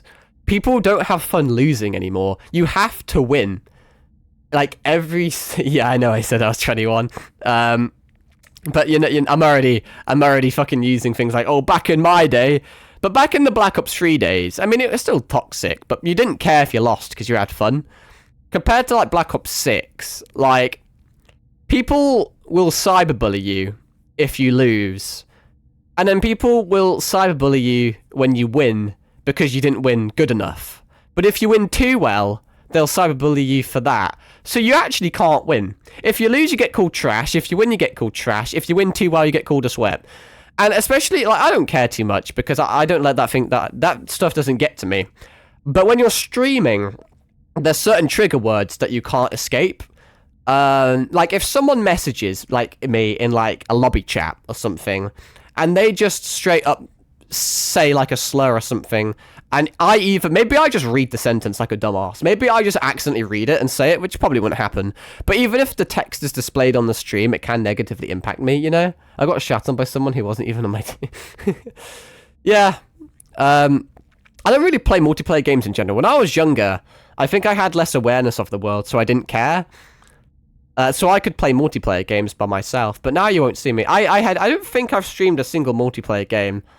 I mean, I've streamed Black Ops 6 with zombies. I've played games with friends, but actually, that's a lie. I have streamed a single Valorant game, but the reason I did that is because the original game I was going to be playing, Batman Arkham Origins, wasn't working at the time, so I was forced to improvise and play Valorant with my friends. But I actually was having a shit day, to be fair, because I have pretty bad internet, which is another reason I don't stream multiplayer games, because I either stream and my game lags like fuck, or I can play the game while the stream lags like fuck. And Valorant lagged like a son of a bitch, so I did really badly. And I kind of looked back on the stream and I was like, you know, that's not really entertaining. That's not very fun. It's just me kind of dying, you know? So there's many reasons why I don't stream multiplayer games. I just think multiplayer games by yourself are A, not fun anymore. B, they're so toxic to the point where it could actually jeopardize my channel. And C, I had a C and now I've forgotten the C, but it's not important. But I guess internet, it lags. So I kind of just like having fun, just fucking around by myself, just playing single-player games. Because even though I'm quite introverted and shy IRL, and I don't actually speak a lot IRL, the second I just start streaming and I talk about things I actually enjoy, and people are willing to listen to that for once in my life, I don't know. I'm actually, compared to a few streamers, this is one of the few times I'll sound like a cocky cunt, but I know a lot of new streamers struggle to speak like aloud, and they struggle to voice stuff, and they struggle to maybe interact with chat, or even if they don't have a chat, they struggle just to speak. But because I apparently have lost my sanity, I'm just really good at speaking to myself. I'm very good at like vocalizing the thoughts in my head when I'm like playing a game. I don't like complimenting myself, but yeah, that's about my 2 cents on it. The only time I play multiplayer games is with my friends, but I only have I have 2 friends on Xbox, I'm pretty sure. I don't have a lot of friends, and now that we're all older, both of my friends work. I mean, I work as well, but I'm the only one that goes to university, to be fair, but in between my friends working and me working and also going to university, we don't have enough time anymore to actually play games, so we just don't really play multiplayer games, because we would only play with each other, you know? And it's just so hard to find an instance where we can sit down for a few hours and all play together. It's just kind of just doesn't really happen anymore. So, that's life, I guess. Oh, fucking hell. I talked for so long the game was going to shut itself off for fucking being inactive. But, one stream, you've shown a lot of personality and that grasps me so good. And I appreciate that.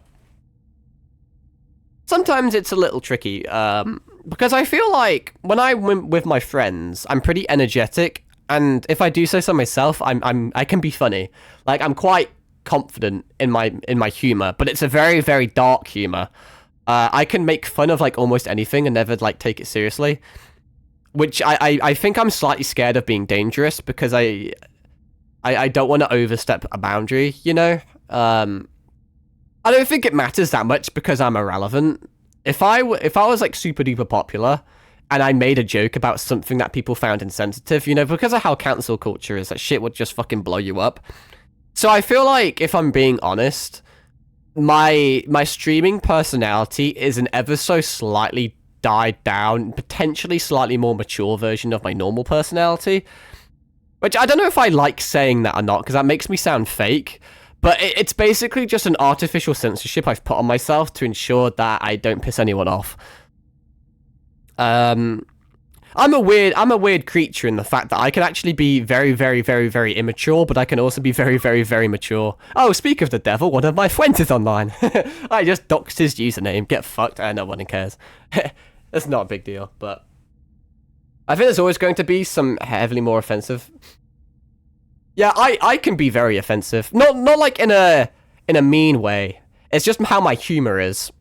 Because I can like insult myself and like I find it funny. But you gotta be careful because people do get offended over like literally anything anymore.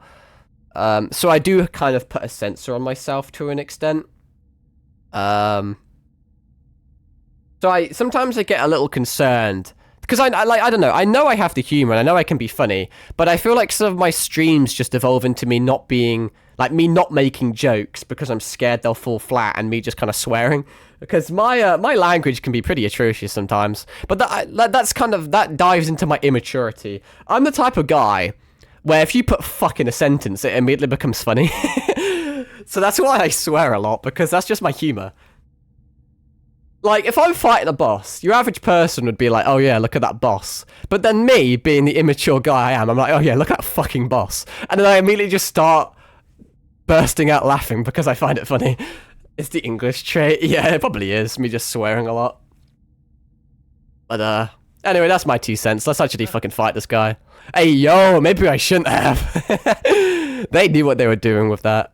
The F-bomb is funny. I am glad you agree. Some people are like, yo, dude, you're so fucking vulgar. Like, calm it down. And I'm like, no, it's funny. I love how Yi is so serious in the background, giving him the fucking 1,000-yard death stare. And then this guy has just fucking got his cock out, just like... that's, Anyway, you escaped? How amusing. Oh, why is he all, like, lubed up and shit? I mean, it makes sense, but I don't know. But I do say, young Master Yi, what's the rush? His face! He looks like he's gonna get raped, dude. Like... you know, do you know that meme? He pissed. Yeah, he pissed himself. You know that really old meme with all those black guys in the background of that, like, white girl on the sofa? That's the luck that fucking Yi has right now. I'm so glad that speech bubble is just perfectly covering his fucking genitals. If you want a fight, I'm always ready to oblige. Oh, yo, just materialized clothing. You see, he's coughing because I poisoned him. What a great detail. And this is also a unique dialogue. This isn't normally part of the boss fight. This is only because we did that optional little achievement. So, you know, I'm just saying. Cool details. Courtesy of achievement hunting. Cough, what the... I don't know why I said cough as cough. I could have just coughed, but oh well. Smart, yeah. What's happening? Did you mess with my transmutation crucible? Brilliant, just brilliant. I knew you could play dirty. I told you we were the same. Fun fact, playing dirty is the exact name of the achievement. Here's me overanalyzing the shit out of games again, but you know, it's just such a cool detail. Because you don't have to do that. You could just not include that, and it doesn't really take anything away from the game, but a human being had to sit down and think that up, you know. They had to think of an achievement, make it secret, make it missable, then add a secret alternative to the boss fight, add secret dialogue, and then reference the dialogue back to the achievement. Just saying, it's that tiny little bit of extra effort that makes this this indie game of the year for me. Anyway, that's enough of me glazing the game. Enough of me glazing. As if there's any point playing clean with trash like you. I'm so touched. Playing dirty is just a noble Solarian tradition. Evil is engraved in our genes. That's a dangerous thought process, Hitler.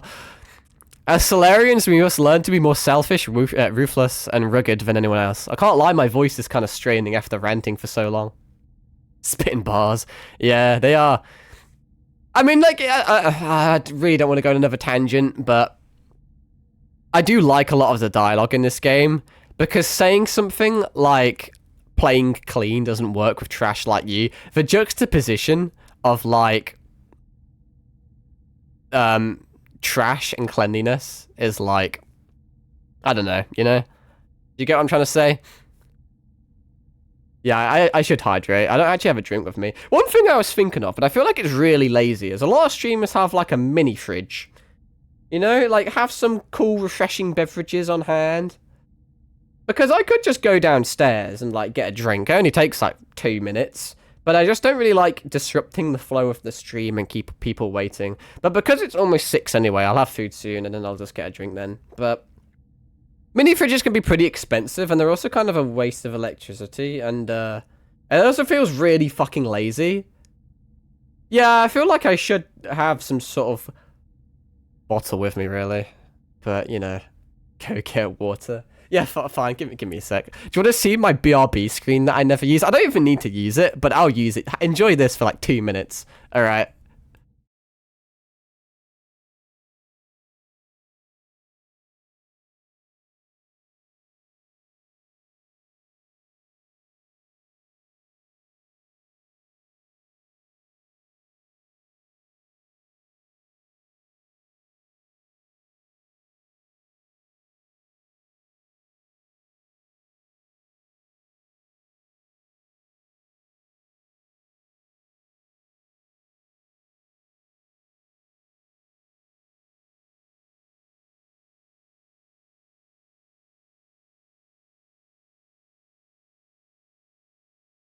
Wow, I'm such a fucking speedrunner. Look at me go. Just absolutely fucking Naruto dashing down those stairs.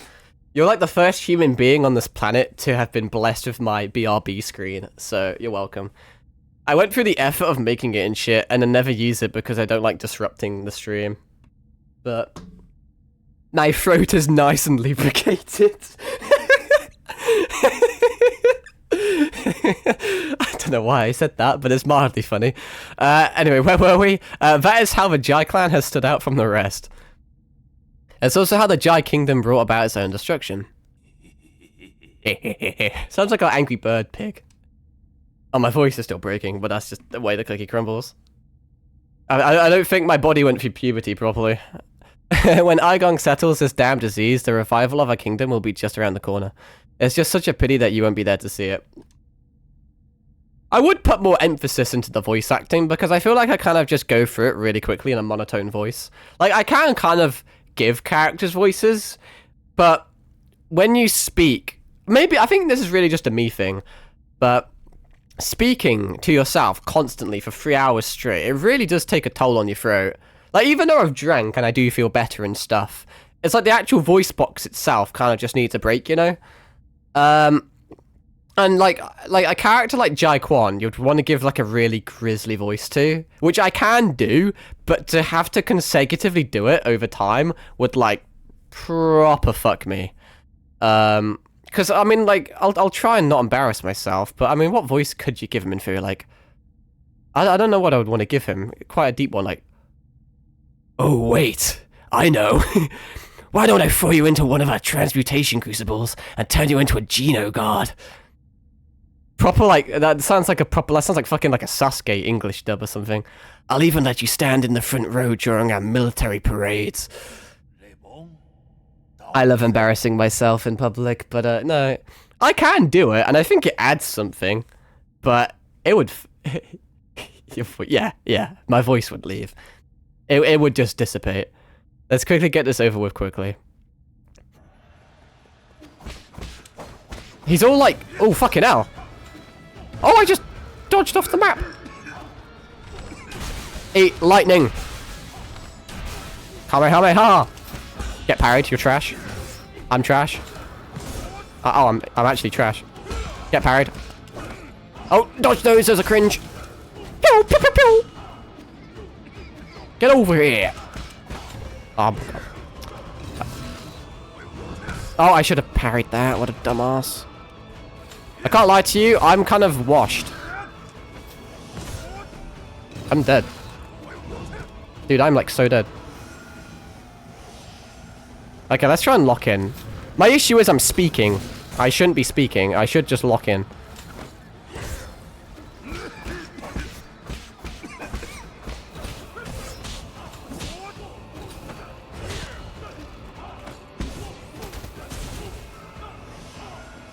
Oh shit, you're healing with a shield? Piece of shit. Only I could do that.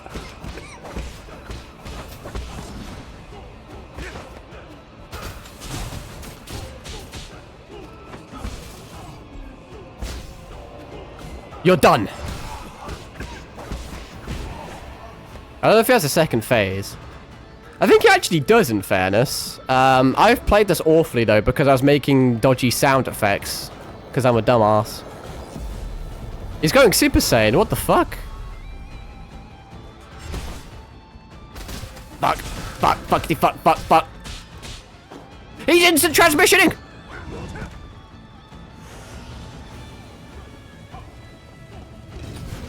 Oh, what a fucking dumbass. Bro, I'm eating shit. Well, no more heal. I didn't play this well, though. I fully expect to die. Jesus Christ, dude.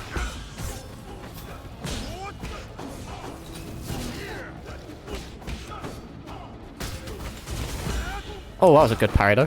Oh, let's go.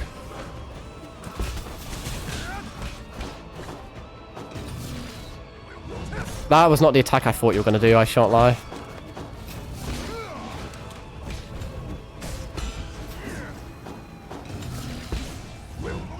Oh, he fucking 360'd me. Yeah, that didn't go too well. Even when he's nerfed, that's his nerfed state, by the way, he goes even crazier than that. I didn't play that well. That was because I fucked up a little bit. Unfortunately, this is a scenario where I actually do have to lock in. I shan't lie to you. It's going to be hard for your boy to commentate on this. I'm trying my best to parry. As you can see, I'm failing miserably. Fucking hell. He's just juggling me. Damn, I hate how he can, like, 180 you on that. Oh, and he stuns me with the fire, so I can't fucking hit him. And I missed the parry. If I die again, I'm gonna see if I can remember to say something, because there's actually something I do want to say. Damn, that has such long reach. I can't even dodge it if I want to. Fucking hell, cunt. Get over here. First phase is okay. Yeah, I've noticed that when I try and parry, I instinctively hold down the parry button. But now that I have an ability that holds down the parry button, I'm accidentally instigating the wrong parry, if that makes sense. Like just then, I held down the button when I was meant to tap it, which means it's not doing it. So I'm actually fucking myself.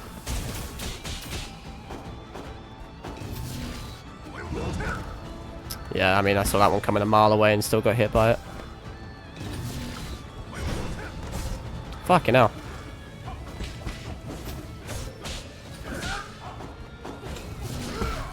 Oh, at least I parried that. That's something. Give me a break, dude. Oh, please. Oh, I may be dead. I'm so dead. Man. That's tricky. Yeah, so one of my issues is his, when he does his thrust attack where he glows green, you're meant to jump and then tap parry like that. But I've realized this whole entire game I've instinctively been holding it. But obviously now I have a hold ability. It does the wrong parry. So I've almost got this muscle memory of kind of using the wrong parry. So I need to get used to making a clear and definitive distinction between parry and hold.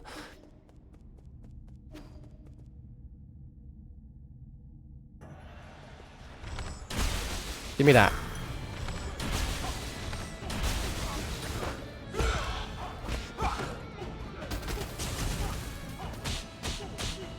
That wasn't a perfect parry. Neither was that. Oh, he's already fucking healing. Maybe I should save an arrow for that then. Fuck. Okay, I need to stay away from the edges apparently. He says as he's on the edge. Let's talisman away. There we are, that's a bit better.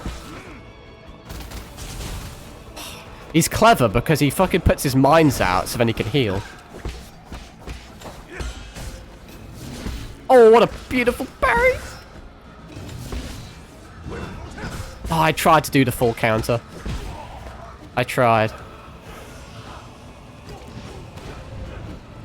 Yeah, I don't know why I tried that. I was obviously not going to be able to full counter that. If we preemptively charge up a heavy attack, see if we can do anything here. That'd be a no.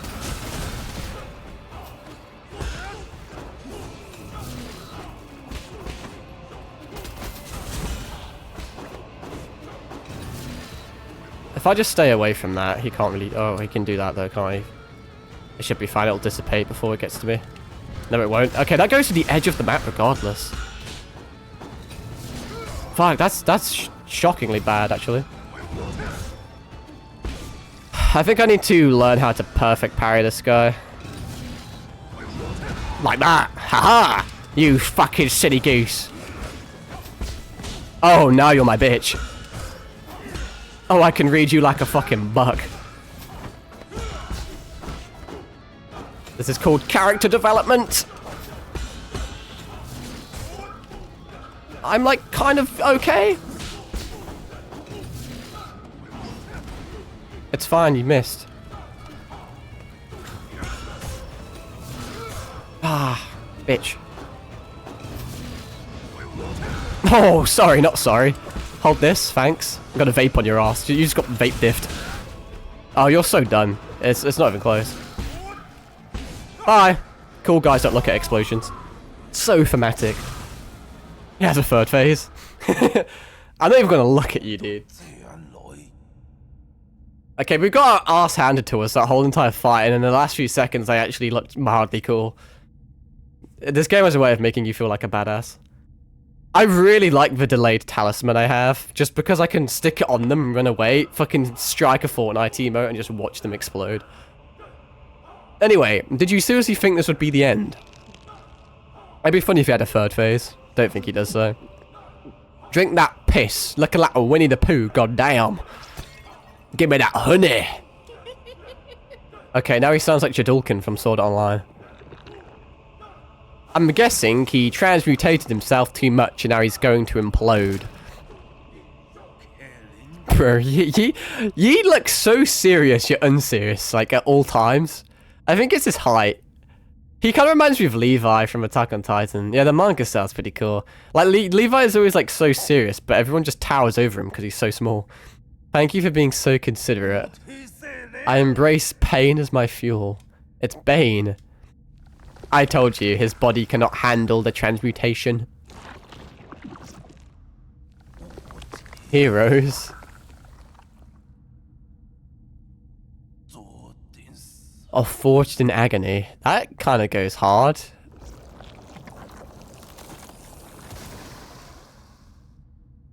Well, that's our 4th council member down. Happy dance for the achievement. Happy dance, happy dance. Let's absorb his juice to get some skill points. Alright, we went from right, so we'll go left. We will interact with all this shit, because each boss has their own, like, little bit after. And then, we'll find a save point and we'll end stream. Homing darts. Oh, cool. I shan't lie to you, though, and I know this is a fucking terrible thing to say. This game is so addictive to the point where I may continue playing it, like, off stream. Obviously, like, I have to, like, take a break, rest the vocals, get some food. I don't think I have any uni work or anything to do, but I think I'm a little busy tomorrow. But, if I get, like, a few hours spare time here or there, I may not be able to help but progress a little bit. Normally, I fucking hate doing that, because it makes no sense to, like, play something off of stream, but this game is so damn addictive. And it's quite a big game anyway, in all fairness, so, like, I could probably put a few hours in it and probably not even make a dent in the story. It's okay as long as you have fun in life, do what you want. That's a good way of looking at it. I can fill in the gaps, to be fair. One day it'll be my turn to bring honor to our ancestors. So in case you didn't know, every single time you kill an enemy, or a boss, you get their, like, lore, which makes you feel sad for them. What stupid hero? Let's see how much more you can take. Yeah, so they present all the bad guys, well, as bad guys. They make them seem like such pieces of shit, and then they give you some really depressing, traumatic backstory to make you feel bad that you just ended their life. Young master, you're exceeding the experimental limits. Please stop this at once. So obviously this guy wanted to be a hero, but he got bullied by his peers for being weak, so he artificially made himself strong. But he pushed the boundaries too far and his health paid the price.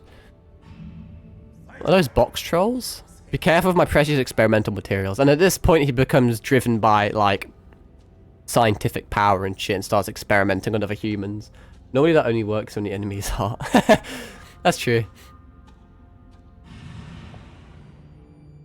We're just kind of exploring the mindscape. Long live the Jai Kingdom. Long may it reign for thousands of generations to come. The bullying's kind of depressing. Yeah, a lot of the enemies have kind of like sad-ish. I think the whole thing is it's the concept of that they had like a bad life and upbringing, and so it caused them to like do bad actions in the future. Because the guy got bullied for being weak, so he kind of got so power hungry, and then ironically he was the one that started making fun of the weak. So seems like this is a dead end. Oh, there's literally nothing up here but the boss. Okay, we'll have to take the elevator down then. Or not. Oh, never mind. We've got tuberculosis. I've got TB Dutch. One hell of a thing. I'm not actually too sure why we're coughing up blood. We must have some sort of ailment. Maybe it's just a long-lasting effect of the torture from earlier or what, but... My lord, have you and Jaquan settled the score? How did it go? Still breathing. You're not usually this concerned. What happened? The firewall here at the Four Seasons Pavilion has intercepted a strange signal. That interpretation's amazing. I try my best. Has your location been exposed? Not yet, but I fear our adversary may be dangerously close. My issue is that I have a lot of ideas about games, but sometimes I don't want to overanalyze stuff. Sometimes it's really not that deep, you know, and then sometimes I make it deep. But then when you look at the writing in this game, you sort of you sort of believe the writers intended that, you know. So I don't feel too bad about kind of talk about random interpretations. Got it? I'll head back immediately. Take care of Shran and don't allow anyone in or out. As you wish, my lord. I feel like a Dark Lord of the Sith sometimes. Hop, hop. The fuck is it? Oh, that's him. I somehow forgot his corpse was there. So next time we have to go back to the pavilion, which I could do right now by fast traveling, but it's been 3.5 hours, which is quite long for me, and I've got shit to do. So much to my own dismay, we will have to end at least for today. This is the part where I'm gonna do an outro, but then I end up speaking for another half an hour about random things. I technically have tomorrow off, sorry, but I technically don't. I'm not working, and I'm not at university, but I have other commitments. I have to, like, do shit. Actually, no, I guess I have to take my sister to school and shit. It doesn't take too long, but... That's the issue of streaming, and kind of an issue of my life in general. I have, like, an hour break here or there, but when you're streaming, like, having an hour break isn't good enough. You need, like, a 6-hour break in order to set up everything and to be able to, like, stream for a really long time. So it's like, I've got to wake up early tomorrow to take my sister to school, and then I've got to, like, get my hair cut and shit, I guess. And then by the time I can, like, settle down, like, I'll have, like, a few hours break, but then I'll have to pick my sister up from school. And if you weigh up the amount of time that you can stream from there to then, it's actually not a long time, so there's not really a point in doing it. So then you'll fucking pick your sister up from school, and then by the time you know it, the day's gone, and you just haven't... It's all about finding consecutive hours is the issue, you know? I can find hours, I just can't find them back to back. I don't like making promises I can't keep. Because in my head, I'm thinking, oh yeah, I really enjoy this game. This was a really good stream. I'll do the same thing tomorrow. And then fucking some random thing comes along and it's like, no, Kyle, you're not allowed to stream. You've got things to do. Yeah, I try my best to stream when I can. I always say I'll try my best to stream daily, but sometimes it doesn't happen. But hey, just don't strain yourself. Just rest well. That's good advice. Good advice. But that's what notifications are for at the end of the day. And I keep my VODs and shit. So, I mean, I appreciate people like watching live. But if you are really that fascinated in the series, I have VODs that publish. And I have social media. And shit. Because obviously not everyone can watch every live stream. Especially when it's me. I'm inconsistent as shit. Well, I am and I'm not. I stream regularly. I just stream at different intervals at different times, which is like, yeah, I understand it's not ideal. But it's one of those things where it's like, I'm not dropping out of uni for it, and I can't not work, you know? I mean, once I finish uni, I'll have more time. But then once I finish uni, I have to kind of get a full-time job. So it's not really... The only way you can really stream consistently is if you make it your main thing, but, you know, it's... I do have a YouTube. That was a good question. I appreciate you following me on Instagram as well. I try my best to post on there. I tend to try and get a clip or two from each stream and post it on there, but obviously it does take a little bit of time, so I don't always do it, but... Yeah, I recently set up a YouTube. That's actually a new development, because obviously Twitch deletes your VODs after, I believe it's 14 days. I have my Resident Evil 3 series uploaded there at the moment, which admittedly isn't the best series. I haven't uploaded 9 Souls yet. The reason I haven't is because I like uploading all the VODs in an order. So all 3 of my Resident Evil episodes are listed episodes 1 to 3, just to help with chronology, I guess. Could you link the YouTube and fix... I will indeed fix the PayPal. Is my YouTube not linked? I am like... Bro, I'm not professional, am I? You may not enjoy it as much because it's just a different game. Oh, do I really not? Oh, I don't have my YouTube. What a fucking dumbass.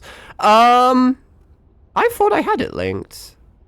Man, I'm shit at this. I mean, my Instagram, in the bio of my Instagram, I don't really have it linked, but you should be able to find it. It's just my username, Akamaru. But obviously, I appreciate that it has like 0 subscribers, so you probably won't be able to find it. So I will link it in my Twitch. I will get out of my way to like make a widget for it. Good advice, good advice. Man, I really thought I had all this shit sorted, but apparently not. I think it's because I linked it on my TikTok and my Instagram, and then I must have just forgot to do it on my Twitch. Now I forgot what I was talking about, but... Yeah, anyway, I like chronology. So what I will do is I will, if I remember, well, I will remember, but obviously my internet's a bit shit, so it'll take a bit. I will upload the first 2 streams, because this is, I believe this is my third 9 Souls stream. The first one is obviously the intro and my first thoughts on the game. At that time, I am playing on PC, though. My second stream, for like 90% of the stream, I got lost because I'm a dumbass and can't read a map, so that's actually kind of dead, I shan't lie to you. This stream is really good. This has been one of the best streams I've ever done, in my opinion. We made a lot of progress. We streamed for a long time, and it's really just down to you, though, honestly, just like chatting and stuff, because it really does add a lot to the stream, because I can bounce off of what people say and stuff, and we can have fun, engaging conversations, and then the more people chat and the more people that like follow, it just makes me happy, and the happiness is a good thing for the stream. So this has definitely been like a big success. But I don't want to publish this one without publishing the other 2, just because I like timelines and shit. So on my YouTube, I'll upload episode 1 and 2 of the VODs of 9 Souls, then I'll upload this one. There is a small discontinuation, because obviously I went from PC to the Xbox release, and then there was a change in difficulty, and I did skip a boss, but I did explain it, so it's not like a big thing. But...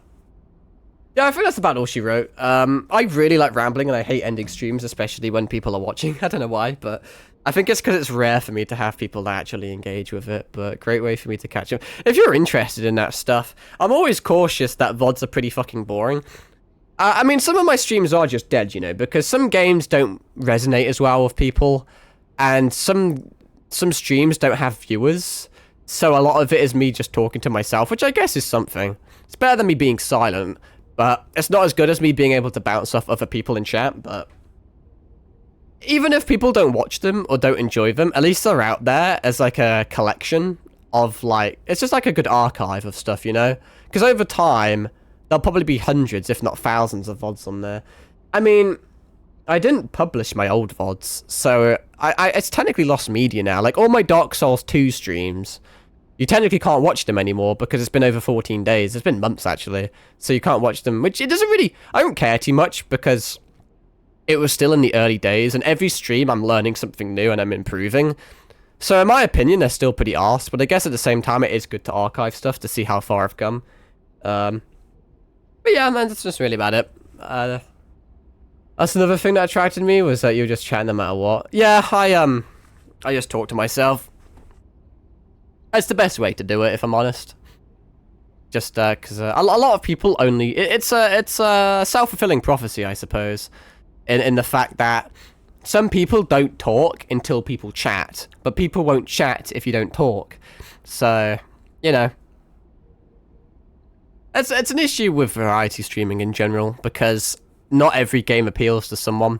You stream Dark Souls 2, you get the Dark Souls audience, but then you stop streaming Dark Souls 2 because you beat the game, so then you stream Resident Evil. Well, you automatically lose all your Dark Souls audience, but then you gain all your Resident Evil audience. So every single game I stream, I get a completely different audience that knows nothing about me.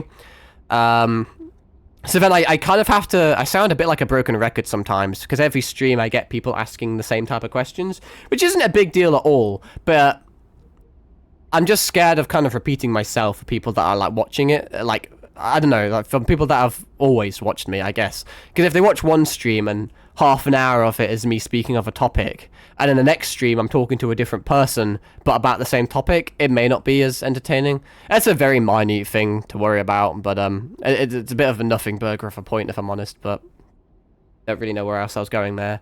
But it's just an issue with variety streaming. It's very hard, at least for me it is. It's very hard to find, like, a loyal audience.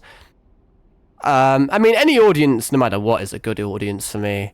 But I just get a lot of people that, oh, you're playing a game I like, I'll chat, I'll follow. And then the second that you stop playing that game, they unfollow and they stop chatting and they stop viewing your shit. So it's very up and down for me. Well, actually, let me check my followers quick, because they've been fluctuating rapidly. We actually gained 2 followers this stream, one being you, but another one was one of those Discord artist, like, scammer guys that annoy me. They're the type of people that follow you as an incentive to get you on their good side and then unfollow you later. So we basically may not even count that one.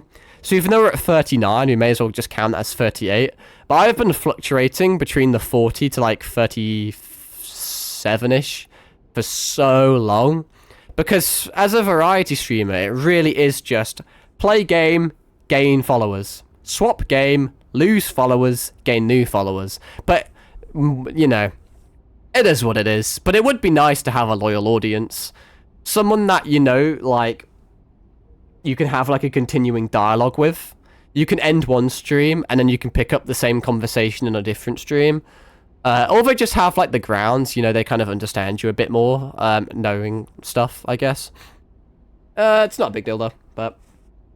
Yeah, it would be nice to find a good community. I don't really care how big or small it is. It would just be nice... Oh, fucking hell, don't close on me. It would just be nice to have 3 or 4 people that are just regulars, I guess. And you recognize their usernames. And you kind of just recognize each other. And you can kind of just have a bit of banter with one another. Because I think that's at a point where you'd start looking into, like, opening a Discord server or something. I've had the odd person ask about a Discord server. But because I don't think I mean, maybe I'm not sure, because obviously it's only a small percentage of people that chat compared to the people that view. So I could have a secret admirer who watches all my streams without me ever even knowing. But to my knowledge, I technically don't have a single quote-unquote loyal fan. I really don't want to use the word loyal because that sounds like a guilt-tripping term. But I've had a few people that stick for a whole series, then just disappear off the face of the planet. And I've had a few people that stick for a few series and then disappear off the face of the planet. But it really is. If my stream gets any views, which sometimes they don't, it's really 50-50. Some of them are dead. But the ones that do get views are just random people that I never see again, you know? So it's like, you don't really need a Discord server for that. And it's tricky. Tricky little thing to ponder. It's not like it keeps me up at night, though. It is what it is. My main thing is just having fun. And I actually had a lot of fun this stream. It's been thoroughly entertaining. The only issue with streaming is that there really isn't enough time in the day. I mean, we're encroaching. If you round it up, it's almost been 4 hours now. And it's like, god damn, you know, such a big chunk of time that just, like, evaporated before me. But I'd like to be a watcher so I can watch you grow. So I really appreciate that. Hopefully I can live up to the expectations. Obviously, with a variety streamer comes several issues. Because you clearly like 9 Souls, and I clearly like 9 Souls. And so there's a mutual understanding and commentary there. But different games have different commentaries depending on where we are. So I don't know. It's a little I don't know. That's not the right. No, it is the right word. I get a little self-conscious about the idea of having loyal viewers because I want to keep them engaged and entertained. You know. Seems like I did a good job this stream, which makes me happy. But then I kind of want to keep the same.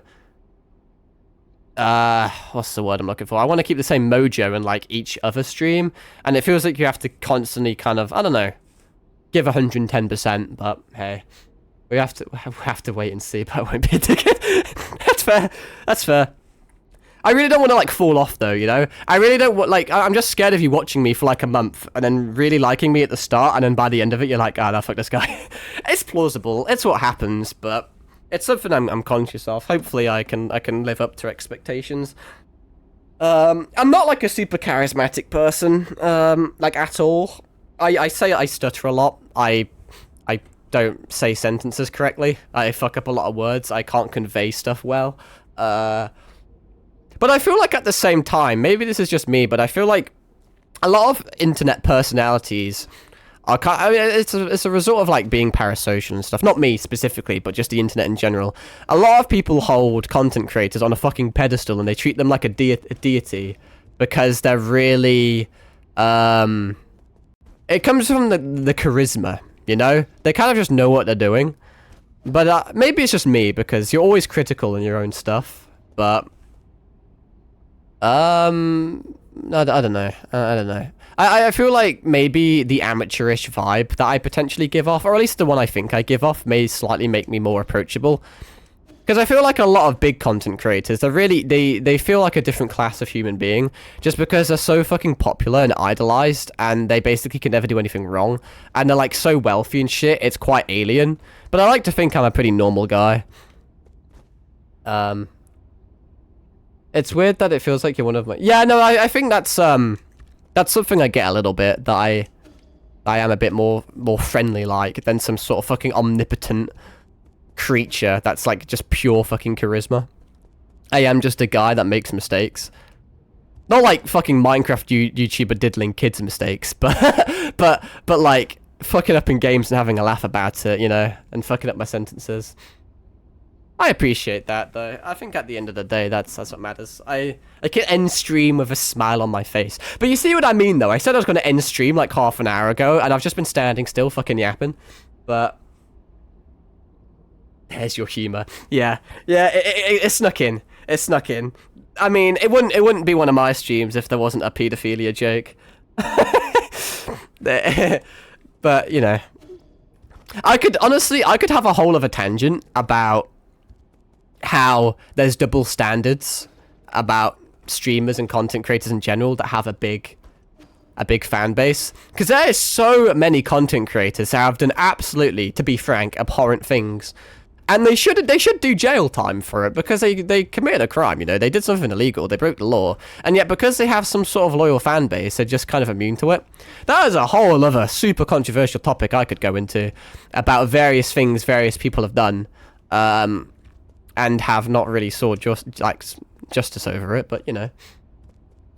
But I kind of don't want to be like that, though, you know? Well, not that it's ever going to come... That's a terrible way to phrase it. I'm not planning on breaking the law, but I don't know. I don't want... Or at least, it's not a case where people idolize me, which I think is good. It's really hard for me to say this, but let's chat about it next stream. I think that'd be a good idea, because that would be quite a long and potentially controversial thing to talk about, but... I think just compared to other people, I think maybe one reason of it, this is just an opinion, and this may be an insulting opinion, but I think, especially in the VTubing space, because it's 90% dominated by women, a lot of their communities are just fucking loyal simps. And I'm not trying to insult anyone here, but a lot of VTubers have a certain grasp on these lonely men, which enables them to do things that other people wouldn't necessarily be able to do. I'm not trying to... I don't want to call anyone out, because it's dodgy, but because I'm a guy VTuber, I think there's different standards, you know? Because as a guy, I'm not going to have simps, I'm not gonna have people fucking asking like weird fucking questions. It's once again, it's my favorite phrase. It's a double-edged sword. I don't get like sexually harassed on stream, which I know a lot of women have issues with harassment and especially like stalkers and shit, which I will never have as a guy. But I have a very different audience. My audience would be a lot more, I'm assuming, guys my age with a similar humor, where we're more on like a friend-like basis, compared to if I was a woman, where it would be a very, almost like a dominatrix type of thing, where I'm this like supreme lady overlord and everyone's like my simping underlings, you know? Like, I really don't want to like,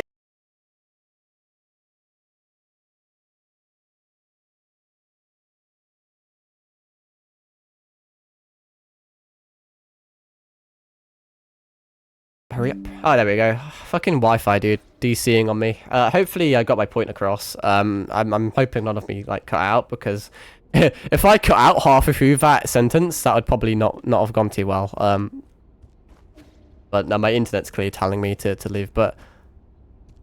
You know, when I say stuff... When I start talking about, like, gender and stuff, that's where it gets a little precarious, because obviously that's severely controversial. It did cut... Fuck's sake, that sucks. Because Damn, that's gonna like not make any sense anymore. But I don't know. I think it's important to talk about that stuff. It's just tricky to talk about it. I'll try and conclude quickly in case you didn't hear.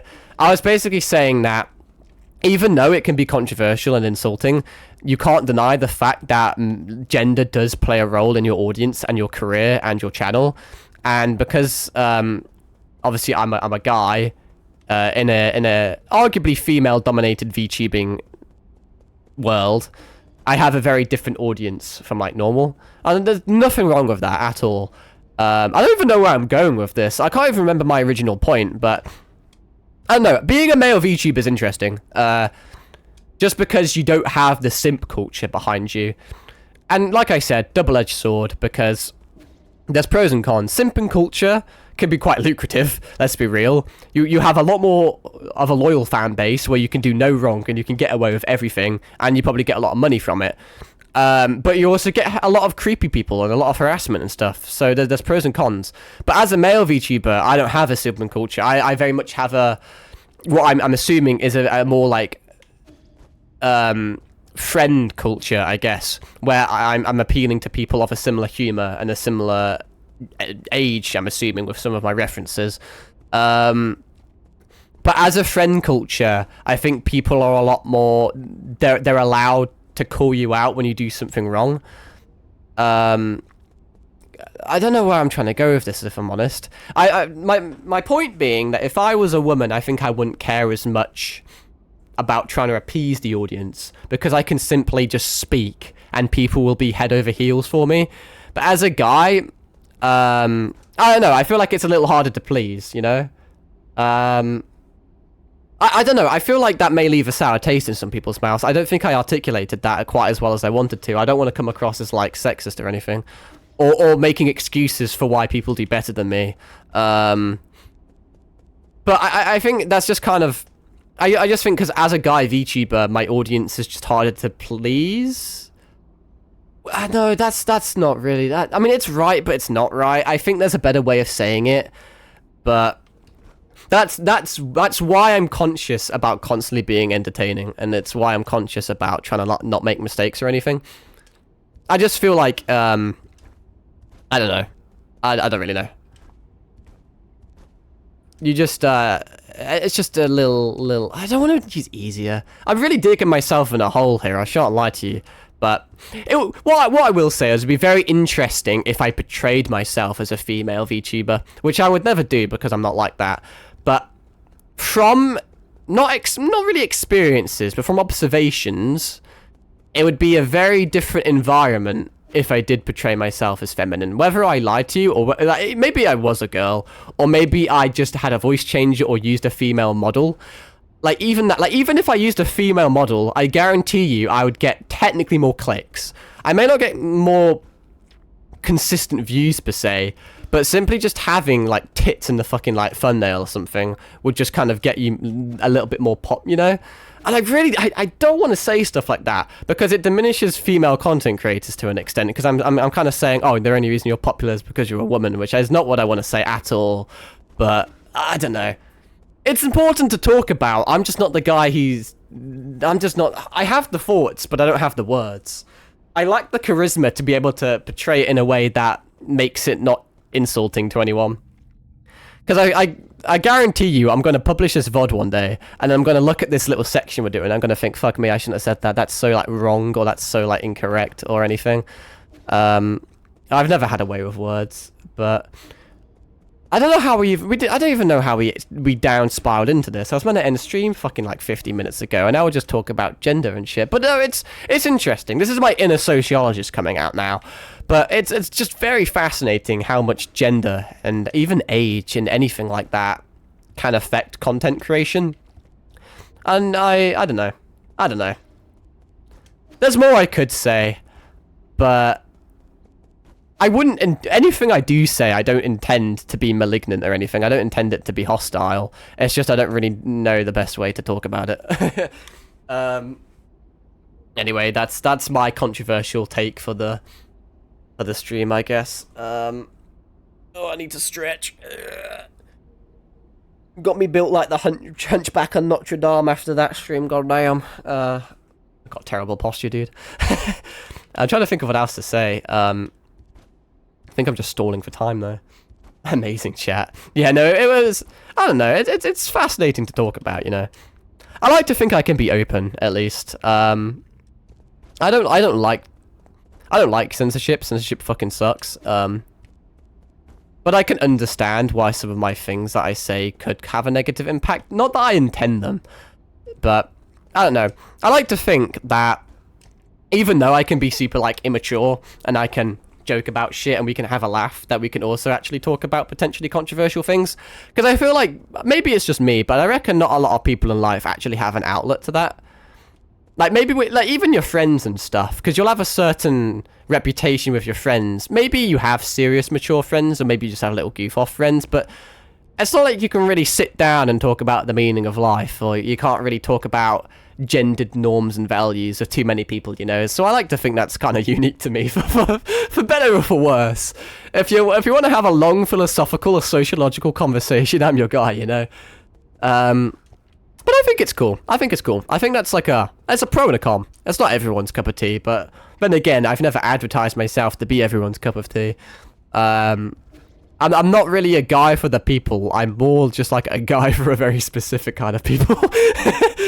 My people. But yeah, I think that's about all she wrote. I'm pretty happy to end stream here, but I don't know.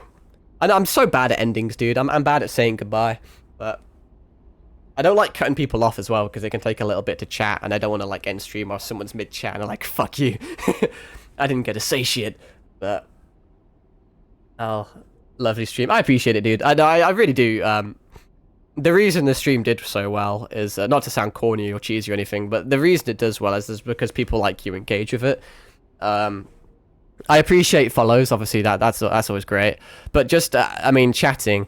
I mean, not even just chatting, but like actually, like unironically being present for like 99% of the stream is actually crazy, because most people want to shoot themselves in the fucking temple after like 10 minutes. So you've clearly got a will of steel to be able to consume my media for that long. But no, I appreciate it, because it adds to it. I mean, I talk regardless of who chats, but to be able to have specifically tailored conversations and being able to bounce off of chat is a very valuable thing that I don't have very often.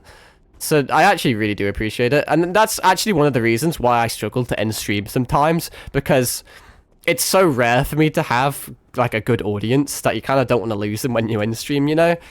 But all good things must come to an end. I think I'm running out of things that I want to say. I think we're at a good stopping point at the 4-hour mark, so I shall give my pleasantries. I think I've put all my points across. Alright, well, enjoy the rest of your day.